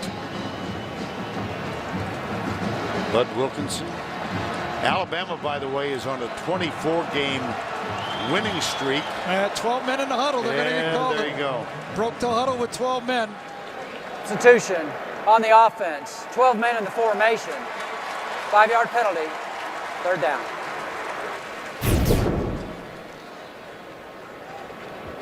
Coming in. There's 12 in there. Not fast enough. As Cleveland leaves the field, and it's been a couple, 2 or 3 times, the young freshman Cleveland has been the guy. Yep. Jumped off sides, lined up wrong, and this time was the wrong guy, the 12th man in the huddle. So it becomes complicated now for Florida. 3rd and 14. Appleby has been intercepted 3 times after only 2 interceptions in the regular season. Here comes the pressure. There goes Appleby. Fires it. Caught. DeAndre Goolsby. Wow. And did he get the first down? Yes. Jeremy Pruitt dialed up the blitz. A corner blitz that time. Picked up nicely by Florida. Appleby gets out and Goolsby makes a first down. How about that? Another one. That's 6 for 11 on 3rd down. And so a fresh series at the 45-yard line, trailing 33-16. Florida dying to get into field goal range.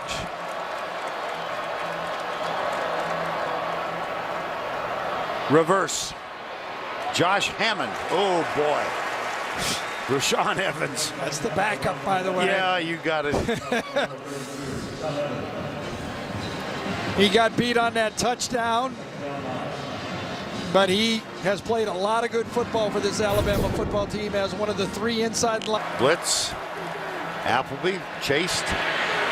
Got him. LaMichael Pirine down the sidelines. Knocked out of bounds, but it's going to be 1st and goal. Ronnie Harrison made the tackle. Well, remember the throwback screen that Alabama ran? Well, McElwain and Nussmeier got one just like it. Throwback to the running back, and Ronnie Harrison gets him, but what a big play that was for this Florida offense. At the 2, 1st and goal.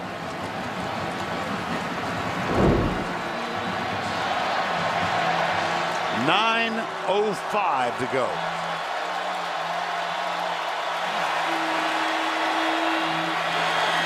Give it off to Scarlett. Not much. Well, if you're Doug Nussmeier, you now have to think that on 2nd down, this could be your passing down.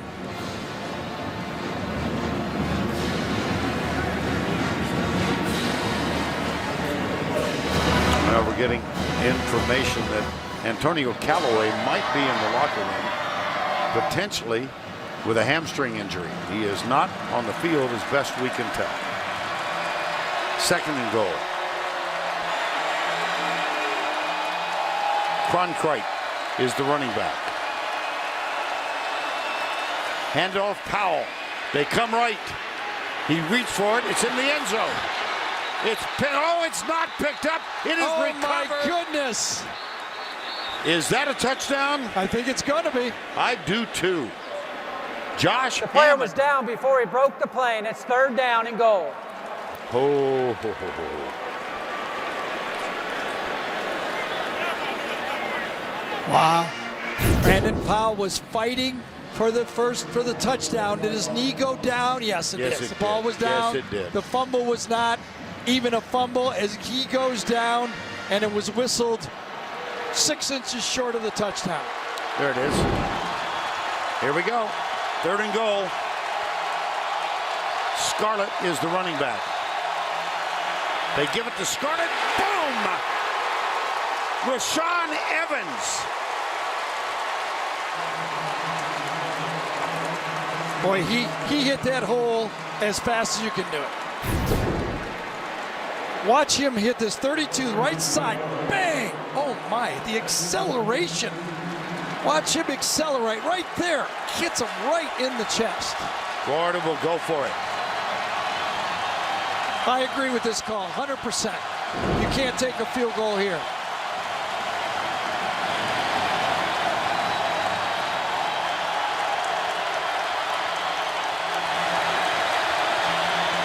Play action. He's being chased. Lets it go in the end zone. Did he get it? No, he did not. Dalvin Tomlinson was chasing Appleby. Have to do it. You have to throw it too, and on 4th down, I'm wondering if this wasn't supposed to be a pop pass to the left side of this formation. Goldsby had a chance, but he came down out of bounds. I think Fitzpatrick is the guy that frees the ball, but he would have come out of bounds anyway. I think it was going the other direction on the play. Alabama, goal line stand. They've got the football.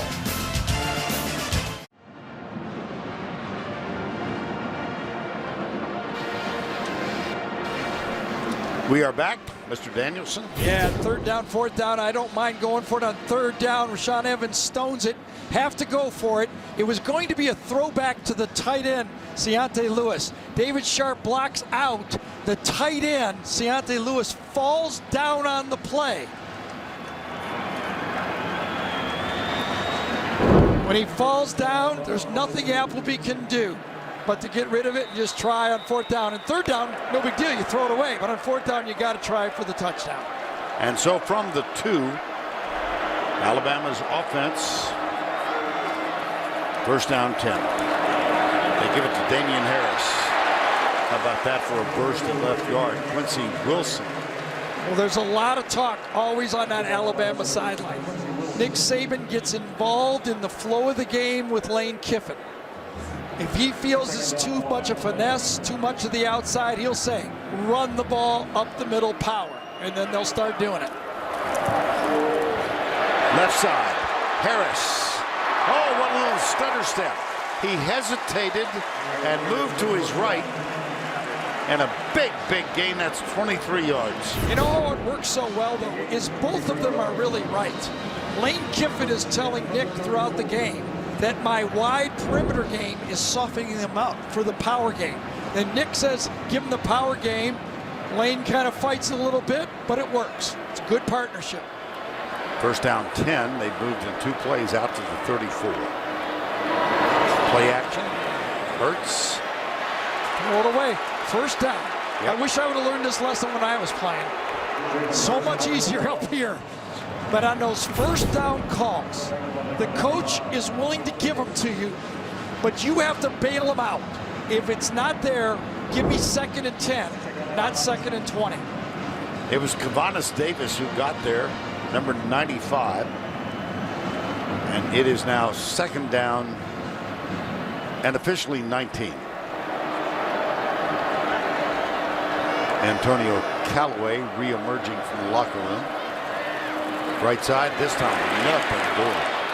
Caleb Brantley. We haven't called his name that much. Let's go down to Allie LaForce. Hey, Vern, I did get confirmation that Callaway went to the locker room. He was dealing with a hamstring injury, and before he went to the locker room, I was able to watch him try to stretch it. He was punching the ground with his fist. He was in so much pain. No matter how much they tried to stretch it out, he couldn't loosen it up. He's going to be dealing with it the rest of the game, but he's doing everything he can to get back in. All right, Allie, thank you. 3rd down, 19.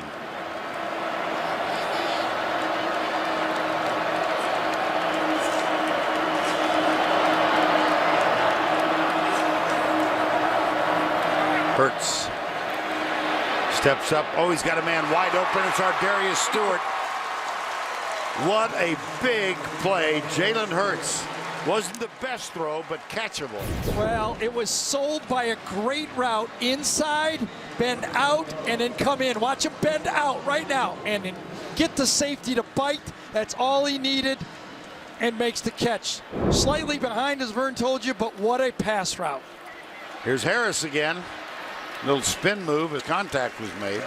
It's a zone route. All the receivers know it. You stretch the zone by faking like you're going to go to the corner, and you open up that throwing lane for the quarterback. Perfect route by Ardarius Stewart. And a 31-yard gain on that pass play. Now O.J. Howard sets up to the left side. Bo Scarborough is the running back. It's 2nd down and 2 as Alabama has moved from its own 2-yard line after a goal line stand. Scarborough, watch him rumble. Boom. 1st and goal. Robinson and Pierschbaker. Well, I'll tell you, if that doesn't remind you of Eddie Lacy when we were here in 2012, big man coming around the left side, and you got DBs going for it and saying, I'm going low on this big man. Left side. Touchdown. Bo Scarborough. That's your basic 98-yard drive following 4 plays by Florida from the 2-yard line. Yeah, an 8-play drive, 1 pass, right down the middle. Nick Saban said, or Lane Kiffin, whatever, doesn't matter. I want more power. When we throw, we'll throw it deep, and we'll play what I used to remember as Alabama football. Adam Griffith has had a tough day, had an extra point blocked earlier. This one is nailed. Well, just think about this for if you're Florida. You had 1st and goal at the 3. You get nothing. Alabama had 3rd and 19. And 3 plays later, Alabama puts 7 points on the board. Let the big guy run. Touchdown for Scarborough. Time for a taste of tradition presented by Sonic. For more, here's Allie. Last night at their annual dinner, the SEC inducted a new class of 14 football legends. Gator great Steve Spurrier was honored as both a player and a coach, and Alabama All-America left tackle Chris Samuels represented the Tide. But the highlight of the night was when Commissioner Greg Sankey surprised everybody by inducting our very own Vern Lundquist as part of the class of 2016. For the first time, the Commissioner of the Southeastern Conference is naming a legend who doesn't have one of our diplomas on his wall, and that is Vern Lundquist, SEC legend, voice of the SEC on CBS from 2000 to 2016.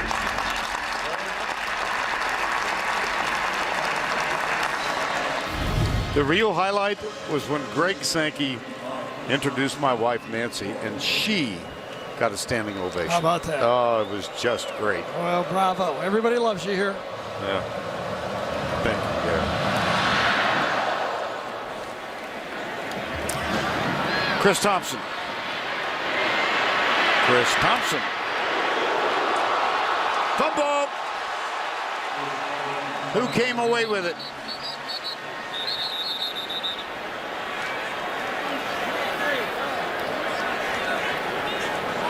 There's still a scrum.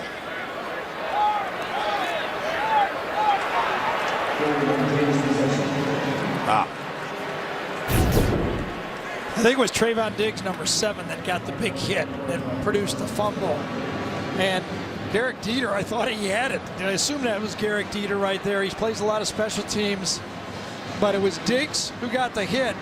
Dieter has the ball pop right to him. An interesting thing about Garrett Dieter, as Vern told you, catching all those passes last year at Bowling Green, he basically came to Alabama this year to prove he could play special teams, to give an impression to the NFL scouts. Fascinating. Tony Brown follows Powell, and Powell drops it. Powell has caught 9, but those 9 have gone only for 59 yards.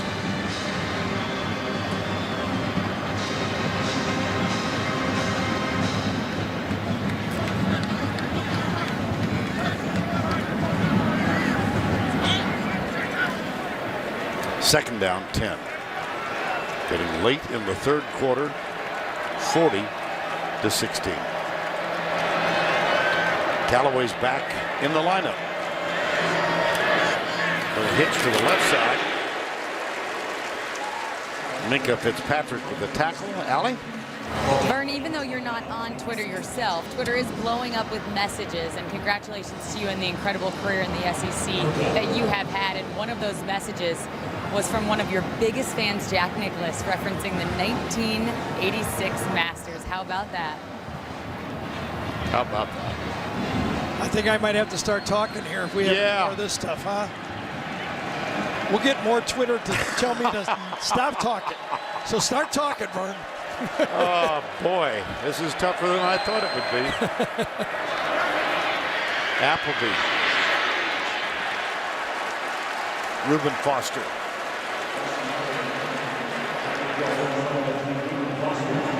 Fourth down.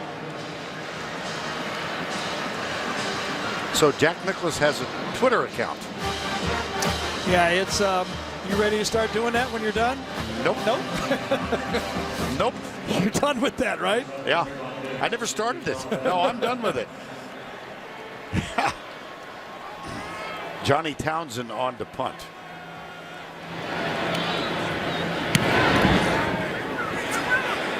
Trayvon Diggs. Flag.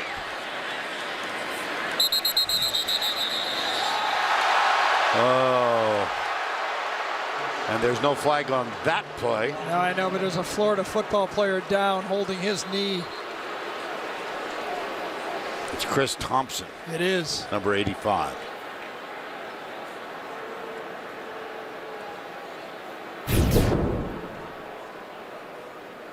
Yeah, I think that's a good no call. Everybody just trying to get the ball During the out. return, illegal block in the back.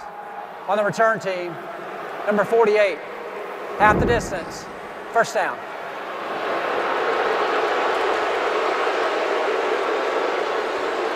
Chris Thompson, as we said, is the injured player. Senior out of Gainesville.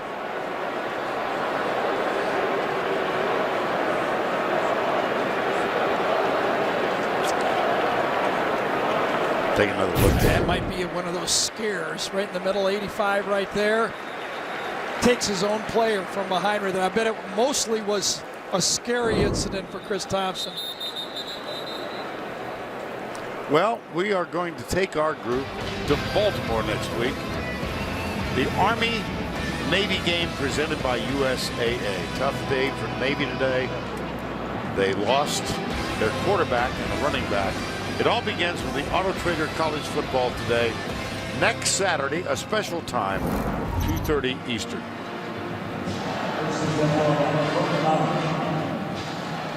Alabama first down and 10. They lead 40-16.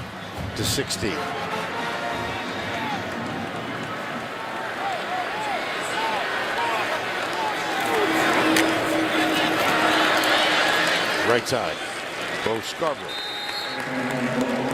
Bo Scarborough, who early in his career, so much was thought of him potential-wise, struggled through injuries, and then struggled to find playing time to kind of mesh in the new Lane Kiffin offense. But you can see what an important weapon he is as a change of pace back. Here comes Jalen Hurts. And now Quicken Loans presents today's Scholar Athletes. Our athletes are O.J. Howard for Alabama, Austin Appleby, the graduate for Florida.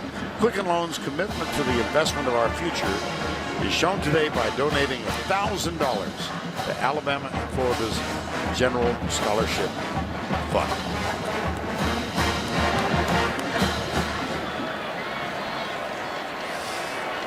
Final 45 seconds, third quarter. Hurts.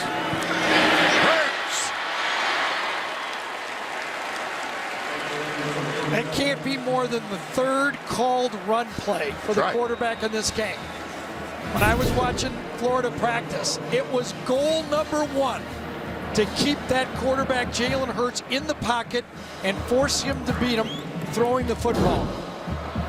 Well, he's run 6 times for -8 yards. Of course, in college football, they still subtract sacks off the running game. I thought I'd get that rule changed before I retired. No, I guess you're going to have to not going to happen. lobby from afar. Yeah. Why do they keep sacks if they don't take it off the passing yards? I've never understood. Among other things, I've never understood. That's the end of 3. Our score 40-16. Tide rolling, as we said. We'll return to Atlanta right after this message and a word from your local station.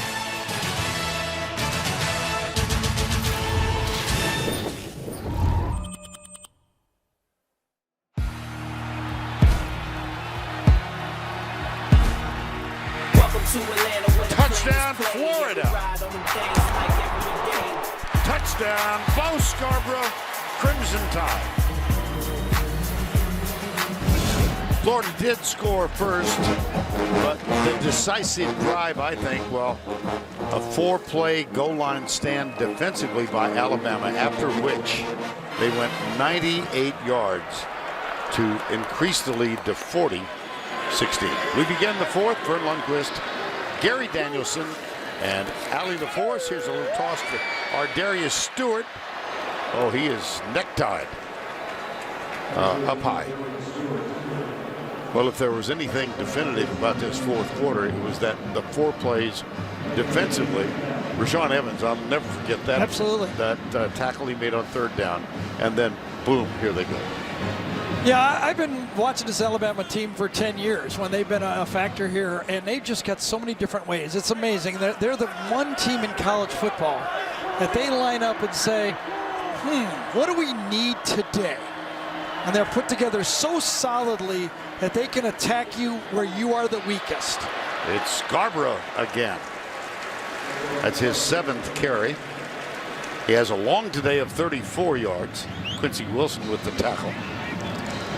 This Alabama defense has done about as good a job. I thought that last drive was probably a shock to their system, being able to go 98 yards like that. But until then, I thought they were having a normal day. Scarborough again. Well, it would appear now that Alabama is going to win its 25th in a row. Miami, national title after 34. USC, yes. Alabama's 10 away from that. 1st down and 10. Damian Harris is back in. Reverses field, comes up the middle, and is popped, but he still picked up 5, perhaps 6. Daniel McMillan. Yeah, it just feels like the juice of this this Florida defense now just isn't there. They look up at the clock. They just don't have that same trigger, that quick start, and playing with the enthusiasm they were, 2 or 3 drives ago. Damian Harris gets out of the tackle and moves it all the way down to the 32-yard line. Damian Harris, another 5-star recruit. Came here to play a little different offense than the one he's played, but you can see his skills. He's as good a one-cut back as we have in college football. 1st down 10 after the gain of 21. Now they come back with Scarborough.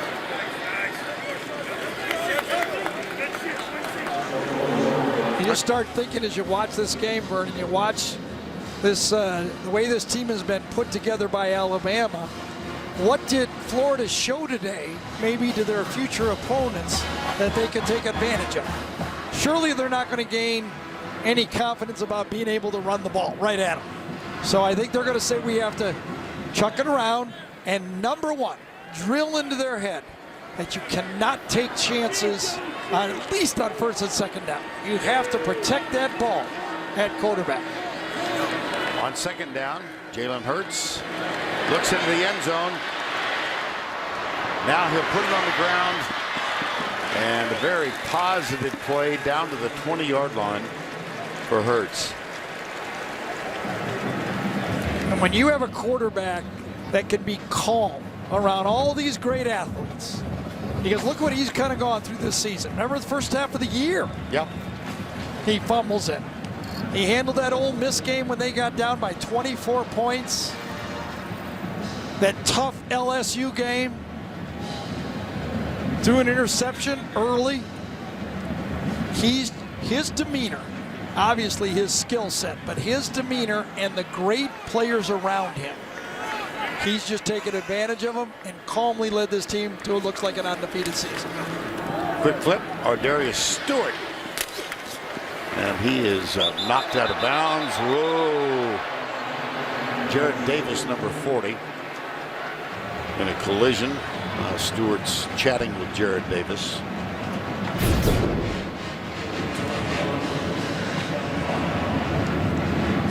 Stewart has only played in 9 games this year. I think Jared Davis was just a little bit off balance at the end of that play. No harm, no foul there at the end. Joshua Jacobs now in. Think about this, Gary. You've got a freshman at quarterback, now a freshman at running back. Scarborough's only a sophomore, and Harris is a sophomore. Hurts. Brought him down. Chauncey Gardner. And of course, on the offensive line, you know, Jonah Williams has played the whole year with two freshmen right tackle. And right now, as Alabama does this drive, I got to believe Nick Saban thinking if we can score here, get this thing under 7 minutes, we may just get some other players on the field, or at least not run our quarterback so much. Jared Davis, who's missed the last 3, re-injured. That's not good to see. Time called.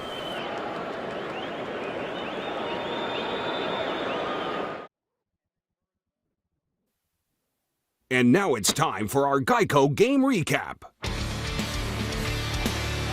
Well, Florida got the opening kickoff and moved smartly down the field. A touchdown to take a 7-0 lead. But Alabama is resilient, are they not? Jalen Hurts, Derek Jeter, and a 33-2 response. 2 non-offensive touchdowns today. This one, Minka Fitzpatrick. And in the third quarter, after a goal line stand, a 98-yard touchdown drive. Here is Jared Davis. He was injured on the last play. Well, he takes on the block from Jonah Williams. I think he might have sprung that ankle right there as he stepped back. He tries to finish out the play, but watch him go down. He's just got nothing left. The question all week was, would he be able to play? And he's played as well as he could, and he is one proud man. I'll tell you that. Third down 4. Well, Allie can get us an update on Jared Davis as soon as she can. 3rd and 4, 40-16. Right side. Joshua Jacobs, 2, 3, 4 flags down. Another flag. Oh, yeah. Turn him upside down. That's going to be called at the end of this play. I don't know if there was a prior penalty or not, but the last one was on Florida.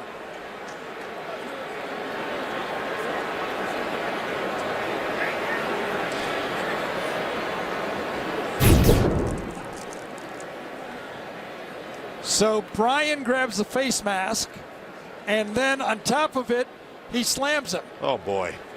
He threw him down straight. He didn't slam him on his head. But you can't pick him up and slam him like that. They're going to call that every time.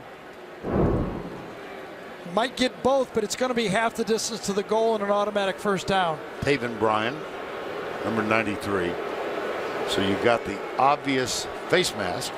Yep. Again, Matt Leffler is the head of this officiating crew.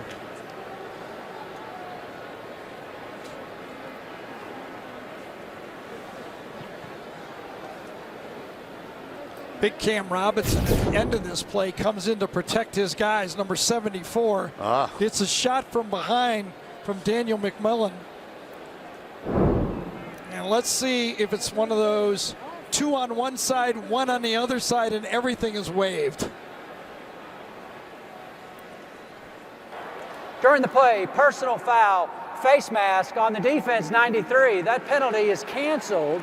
During the play, unnecessary roughness, number 93. That player is a flagrant foul for ejected, number 93. After the play was over, unsportsmanlike conduct on the defense, number 13. Both penalties will be assessed. That is number 13's first unsportsmanlike foul of the game. First down. You know what? It You don't really, like it? it's not logical, okay? 2 penalties happened live, 1 penalty happened dead, and nothing happens. It's just not logical. They're going to have to look at this rule. They're going to march off. They were all on Florida? Yeah. Oh, I thought yeah. the last one was on. Oh, I'm sorry. No, it wasn't I thought it Robinson. was on Cam. It was on Dave McMillian. Yes. Oh, I thought Cam Robinson got one. All on Florida. So they go to half the distance 3 times. You go half the distance once, half the distance twice, 2 times. And Taven Bryan out of the ejected. game. Yeah. I thought they called it on Cam Robinson.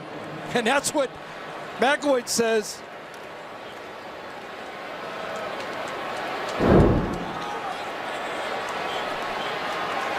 Well, first and goal after that tumult.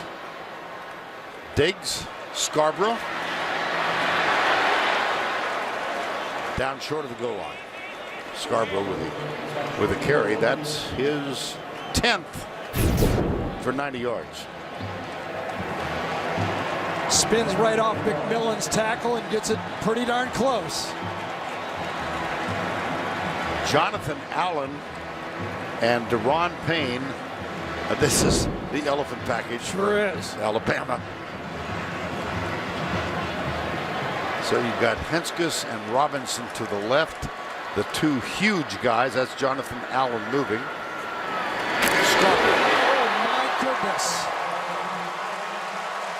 The hole was so wide that Deron Payne fit through with a lot of space, and he delivered, too. Watch how much space the offensive line creates up front.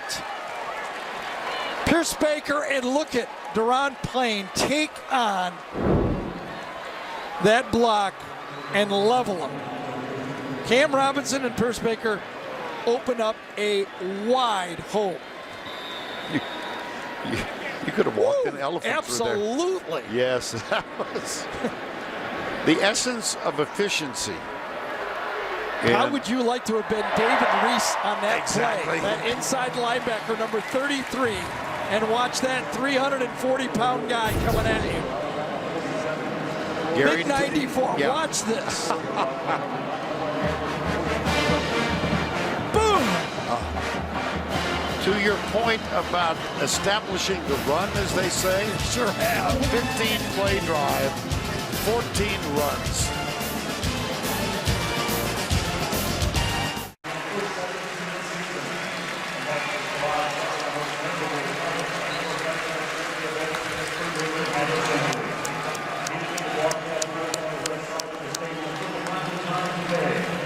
Let's give a championship game salute to the voice of the SEC on CBS, Vern Lundquist.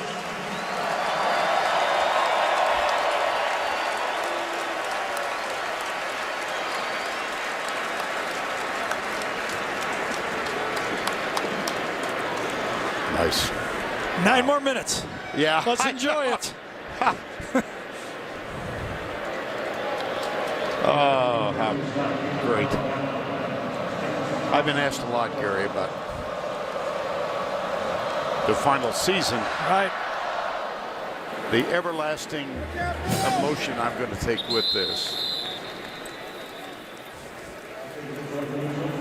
Well, it's a great warmth. Yeah. Oh my gosh! And you know, it's the on-plan stuff. It would be amazing if they could travel with us in and out of these places. You at the end, you were almost like the Pope. I mean, literally.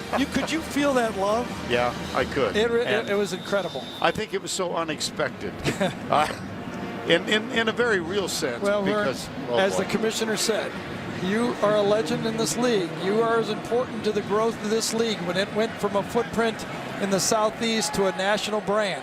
You are as responsible as anyone. Well, greatest assignment of my life. DeAndre Goldsby.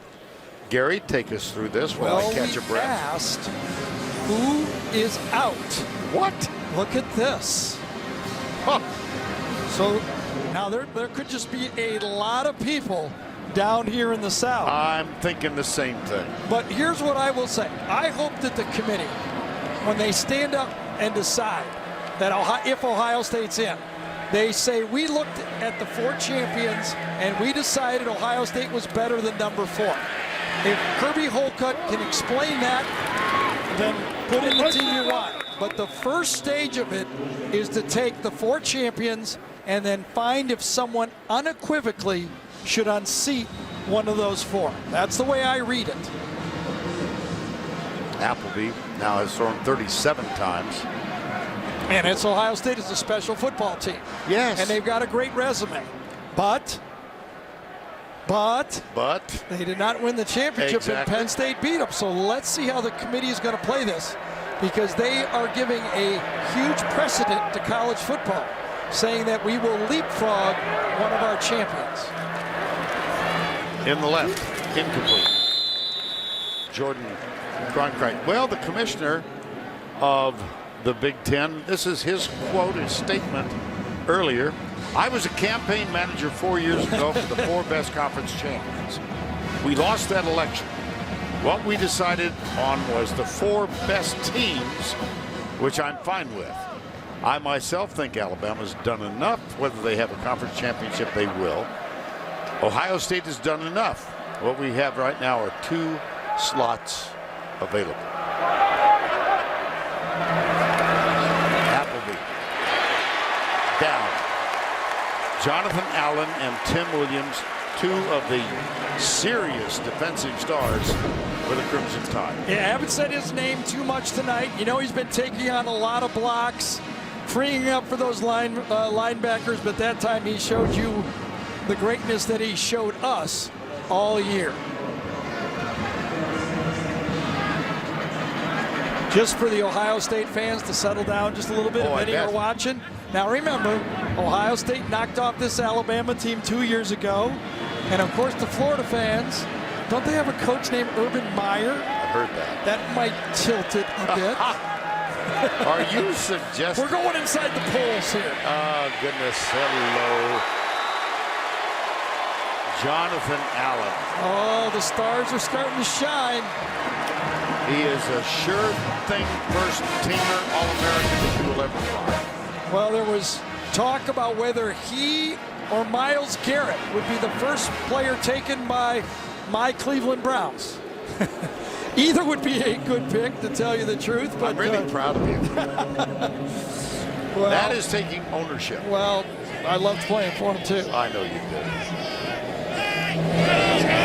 Johnny Townsend on the punt on 4th and 31.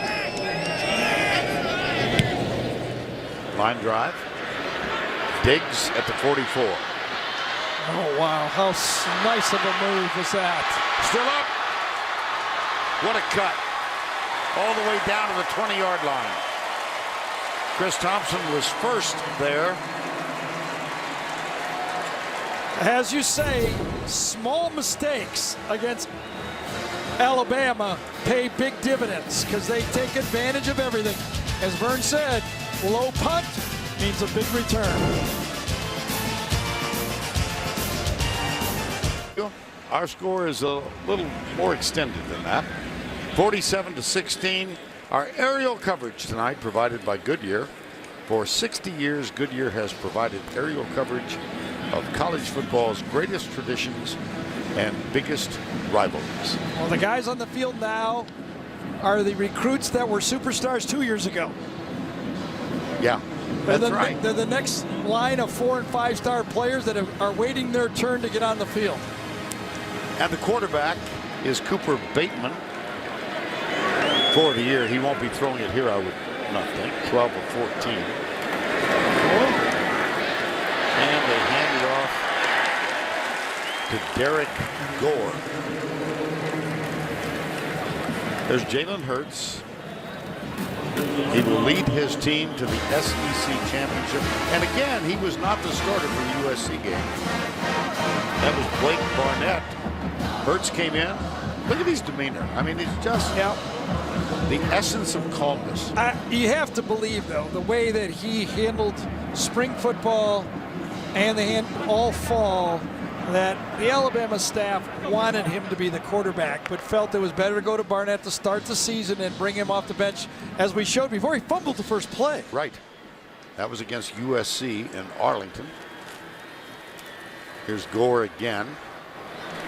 And the clock now shows 5:25. And the Napa play of the game will be presented. I'm just guessing now we're going to hear the voice of Eli Gold again. So it is going to be interesting, though, Vern. I mean, you're going to have a Big Ten champion, Wisconsin, who, by the way, has a lot of things to talk about, whether they should be in the Final Four. Played a tremendously tough crossover. They played both Michigan and Ohio State, played them tough. Overtime loss, beat LSU. But that Penn State win against Ohio State, that should complicate the matters when that committee, just imagine Barry Alvarez in that room. Oh, boy. What will he be saying? On second down, it's Gore again.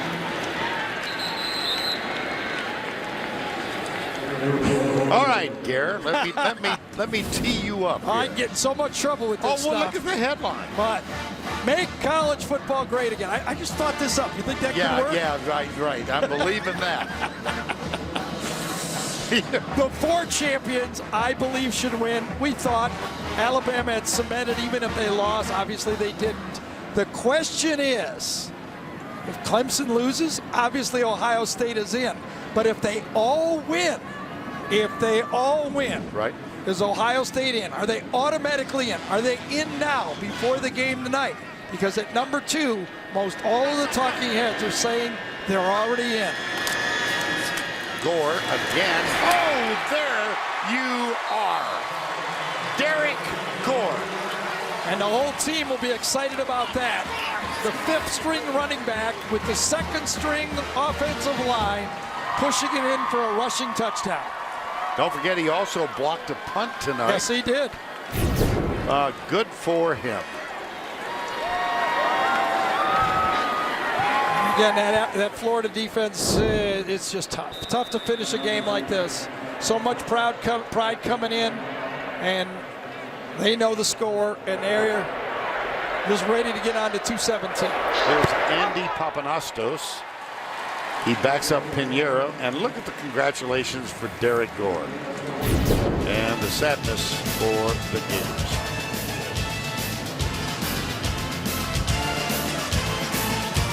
Oof stuff.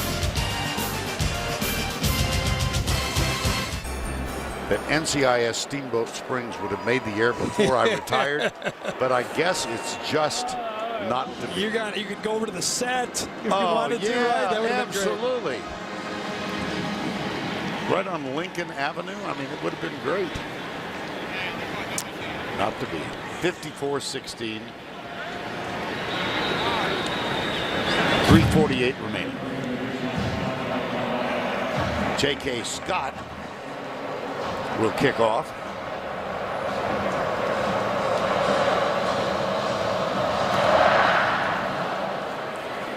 And that will be returned from the 1. Chris Thompson. Whoop, tripped up.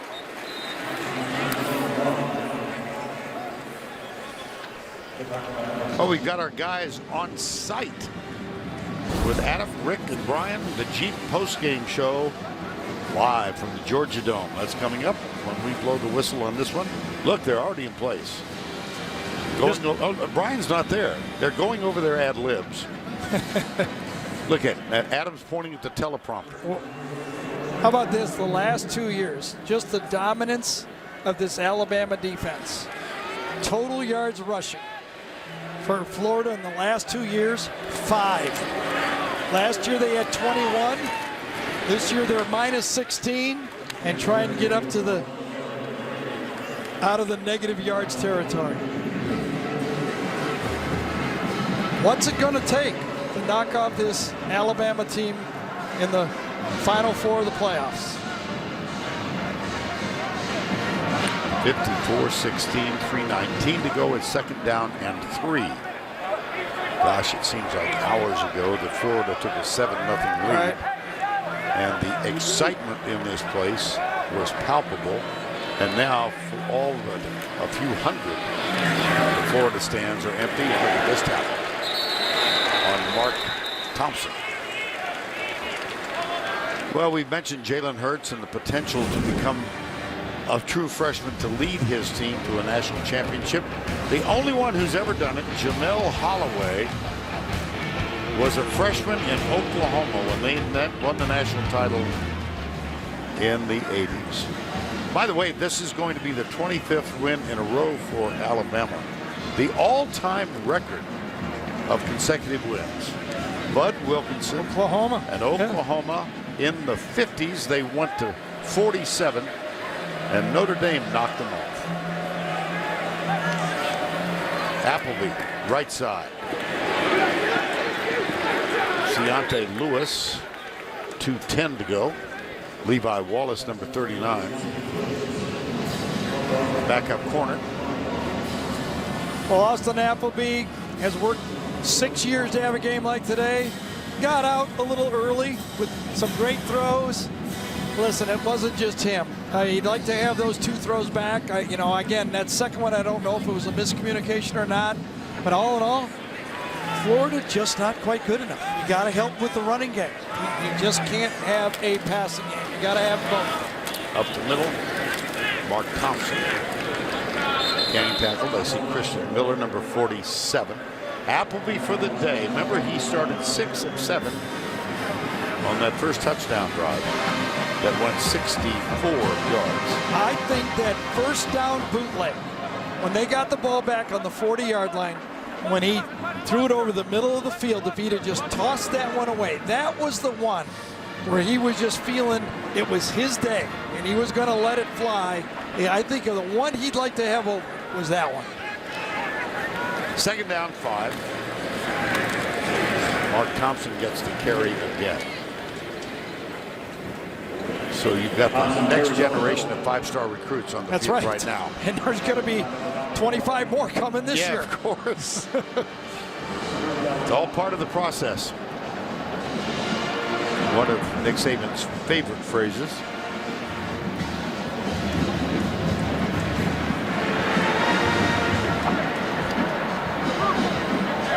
Third down, 2. Final 35 seconds of the 25th SEC championship game. And the Alabama Crimson Tide are going to take a 5-4 lead in this head-to-head. Look at Nick pumping his fist. He is really, really happy with this one. And here's his former offensive coordinator, Jim McElwain.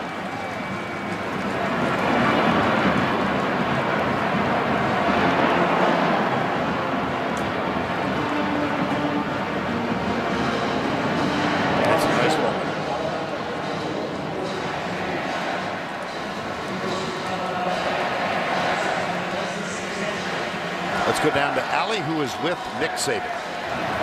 Coach, congratulations on your third straight SEC championship title. What a well-rounded effort it was today with 6 different players scoring. How impressed were you with the full team effort?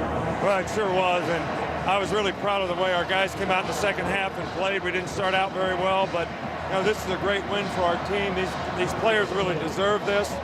Going undefeated this year, I was a little concerned going into the game how we would come out here and play, but I was really pleased and proud of the way they competed in the game. Florida's got a good team. They got a little wore down in the game, but Jim's doing a great job there. But I'm so proud of our guys. I'm proud for our fans, and it's always something special to win the SEC. Thank you, Coach. Enjoy it. All right, thank you. Watch Nick as the final gun sounded and he entered the field. Yeah, it matters. Yep, a little bit of a salute to his team, a little bit of a salute to the fans, and the understanding that he put a lot of work into it, and it came out exactly the way he wanted. Now let's take a look at the player of the game presented by Chick-fil-A. We had a multitude from which to choose, but Reuben Foster, 11 tackles, 2.5 tackles for loss, 2 sacks. For him, it's just another average game. And being the leader of that defense. The defense turned this game around. Special teams turned this game around. And I think Reuben Foster has been playing spectacular football all year and deserves it. Reuben Foster, sure thing first-round draft pick, a sure thing All-American. And it's now time for our Napa play of the game. We're going to put it on the shoulders of Minkah Fitzpatrick. Yep, little ball underthrown. Fitzpatrick gets it, and when he starts going, he's too good of an athlete to stop. He goes in 44 yards. It's time to once again welcome our old friend, Eli Gold. On a 1st and 10 play, Appleby looks, throws across the middle, intercepted Alabama. Their second, taken by Minkah Fitzpatrick, who blockers down the near side 20, hurdles a man at the 15, down the left sideline. He is in! Touchdown, Alabama! 44 yards on the Crimson Tide's second interception of the day. Always great to hear his voice. So for all of our crew here in the booth, David Moulton, Chuck Gardner, Butch Baird, our stage manager, Amanda Stork, and the final score, 54-16. Next week, Army versus Navy. We will all be in Baltimore for that game. Final score once again, 54-16. Nice job, Lane Kiffin. For Allie LaForce, Gary Danielson, our entire 70-person crew. The Jeep postgame show is up next after these messages. CBS Sports presents the Jeep postgame show. Welcome to the Jeep postgame show. I'm Adam Zucker. A reminder, tonight on CBS begins with NCIS, New Orleans, and Criminal Minds, followed by a new edition of 48 Hours tonight, only CBS. So Alabama wins the SEC championship. It's 26th, beating Florida 54-16. Lots to come here on the Jeep postgame show. We go to Allie LaForce now with the trophy presentation. Ladies and gentlemen, for the 3rd consecutive year, your SEC champions, the Alabama Crimson Tide.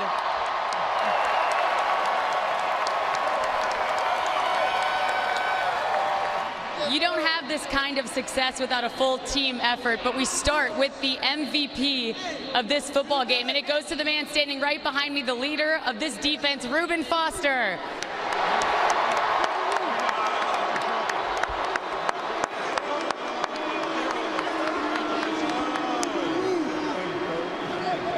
Reuben, you're a senior. You have been the leader vocally, physically, you name it, of this defense. What's it like to see all of that hard work come together for a moment like this before you go out?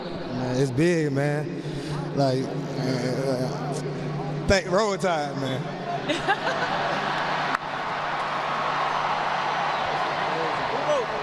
I know this is an emotional time for you as you look around at all of these loyal fans.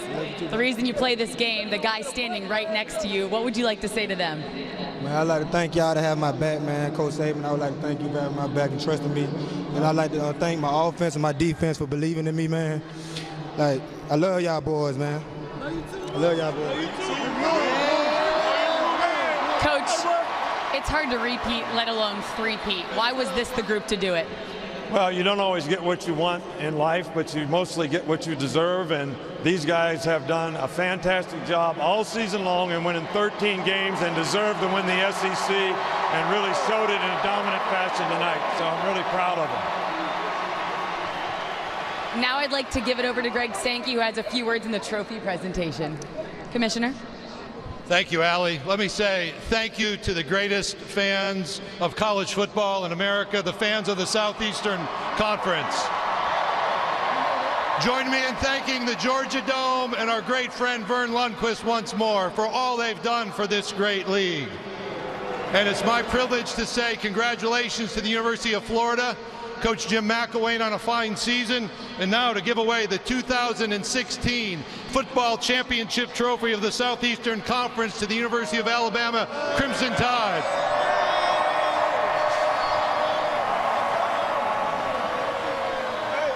One more time, everybody, for the 2016 SEC champions.